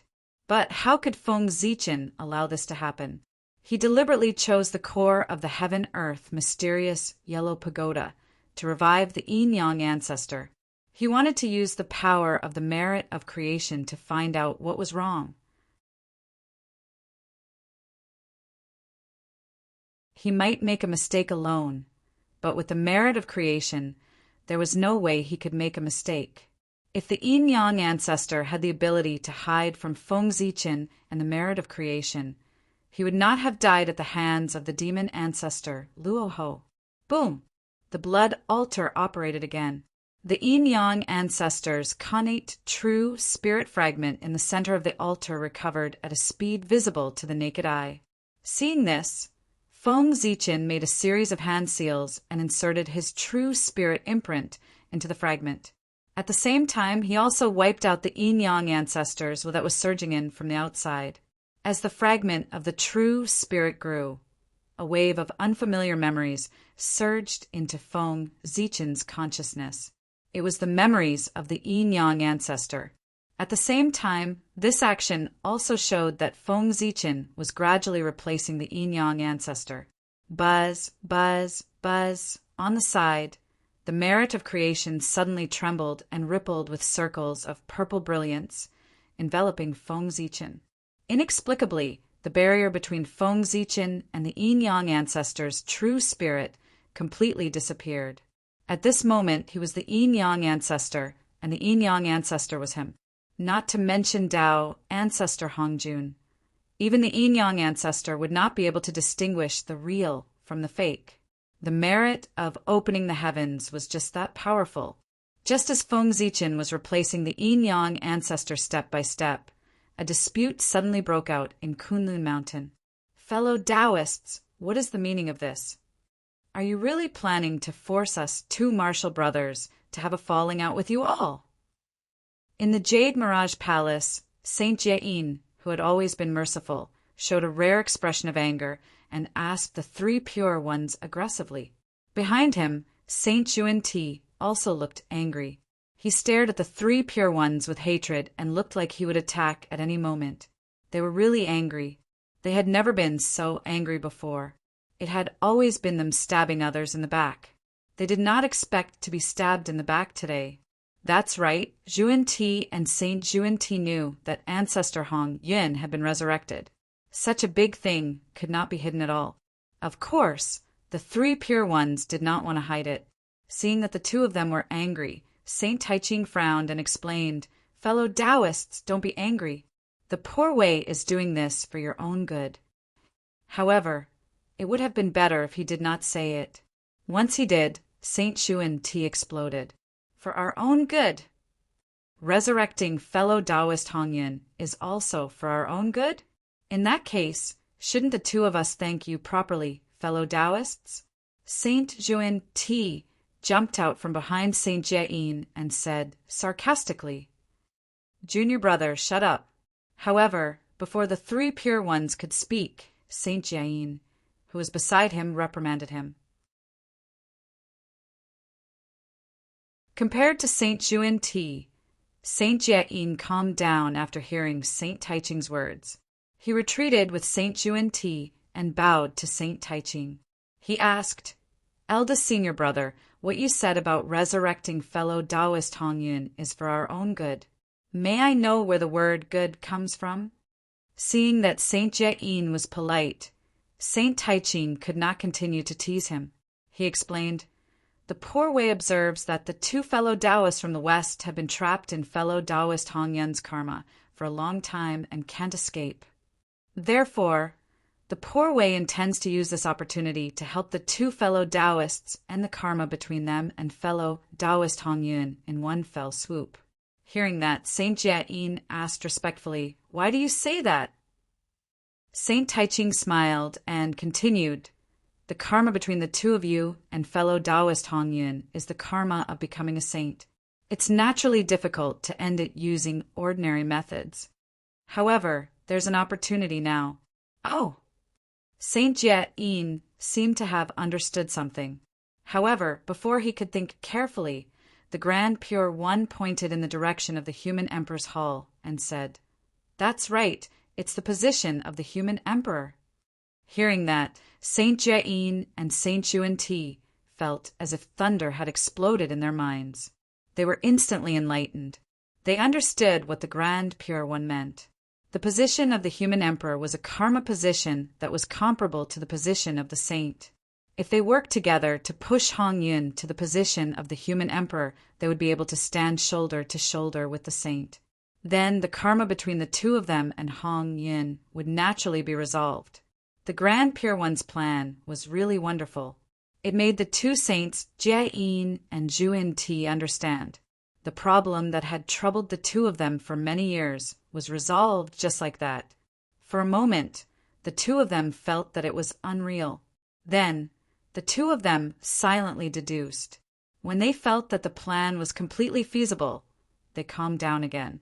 However, when they calmed down, Jia and Juan Ti suddenly realized that the two of them seemed to have been schemed against by the three Pure Ones. Originally, the three Pure Ones were the main force in the matter against the North Star, and the two of them were the support. However, with the resurrection of Ancestor Hongyun, the situation was completely reversed. The two of them were the main force, and the three Pure Ones were the support. In order to resolve the karma between the West and Ancestor Hongyun, Jia and Juan Ti would definitely do their best to support Hongyun.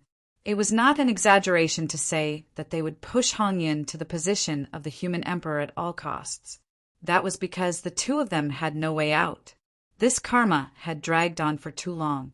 It was time for a conclusion. With Jia and Juan Ti in front, the three Pure Ones could naturally retreat to the back and let the two of them be the ones to stand out. Jia did not like to be at a disadvantage, but the three Pure Ones were not people who would be at a disadvantage either. Once the three Pure Ones made this move, if this matter succeeded, everyone would naturally be happy. However, if this matter failed, most of the karma would fall on Jia and Juan Ti. If it was done properly, the three Pure Ones could even retreat unscathed and push all the trouble to Jia and Juan Ti. They could change their appearances and preach in the world again. This was the three Pure Ones. You might gain, but they would never lose. Although they knew that they had been schemed against by the three Pure Ones, Jia and Juan Ti had to admit that the three Pure Ones had indeed solved a huge problem for them. Therefore, the two of them had to pinch their noses and apologize. "It's the poor way's fault for misunderstanding you. Eldest senior brother, please forgive me." "It's all right." Saint Taiching shook his head and said. Seeing this, the two of them silently retreated to their original positions. However, at this moment, a strange light flashed across Saint Juan Ti's eyes. How could it be so easy to take advantage of him? What was good for them? If it was really good for them, the three Pure Ones would have discussed with them before carrying out this plan. They would not have waited for them to realize it and then replied indifferently that it was good for them. They were obviously looking down on them. Saint Juan Ti would remember this grudge. With this thought, karma was born. This was the reason why Saint Xuan-Ti schemed against the two sects in the future. On the other hand, Saint Jie-in did not have as many thoughts as Saint Xuan-Ti. He was preparing for the worst. What if this plan failed and Ancestor Hongyan did not become the human emperor? After thinking about it, Saint Jie-in still felt that if the plan failed, letting Ancestor Hongyan continue to die might be the best solution. He really thought that the plan would succeed. Otherwise, he would have to continue to wrong fellow Taoist Hongyan. Saint Jie-in thought for some reason. By the way, fellow Taoist Tongtian, since we are already at odds with the North Star, what should your disciples do? It's not easy to repay the huge karma owed to the North Star. If they don't fight to the death for the North Star, I'm afraid that your disciples' Tao will be destroyed. Saint Xuan-Ti seemed to have thought of something and suddenly reminded fellow Taoist Tongtian. Sect leader Tongtian's face darkened when he heard that. He did not expect that the disciples who helped the human race back then would form such a huge karma with the human race. They could not get away for the time being. In the future, when the Jie school and the human race went to war, the disciples would be in an awkward situation. They could not help the human race, but they could not help the human race either. After thinking about it, fellow Taoist Tongtian made a decision. He looked at Saint Xuan-Ti with hatred and said, "The poor Wei already has a solution in mind. You don't have to worry about it, fellow Taoist Tongtian."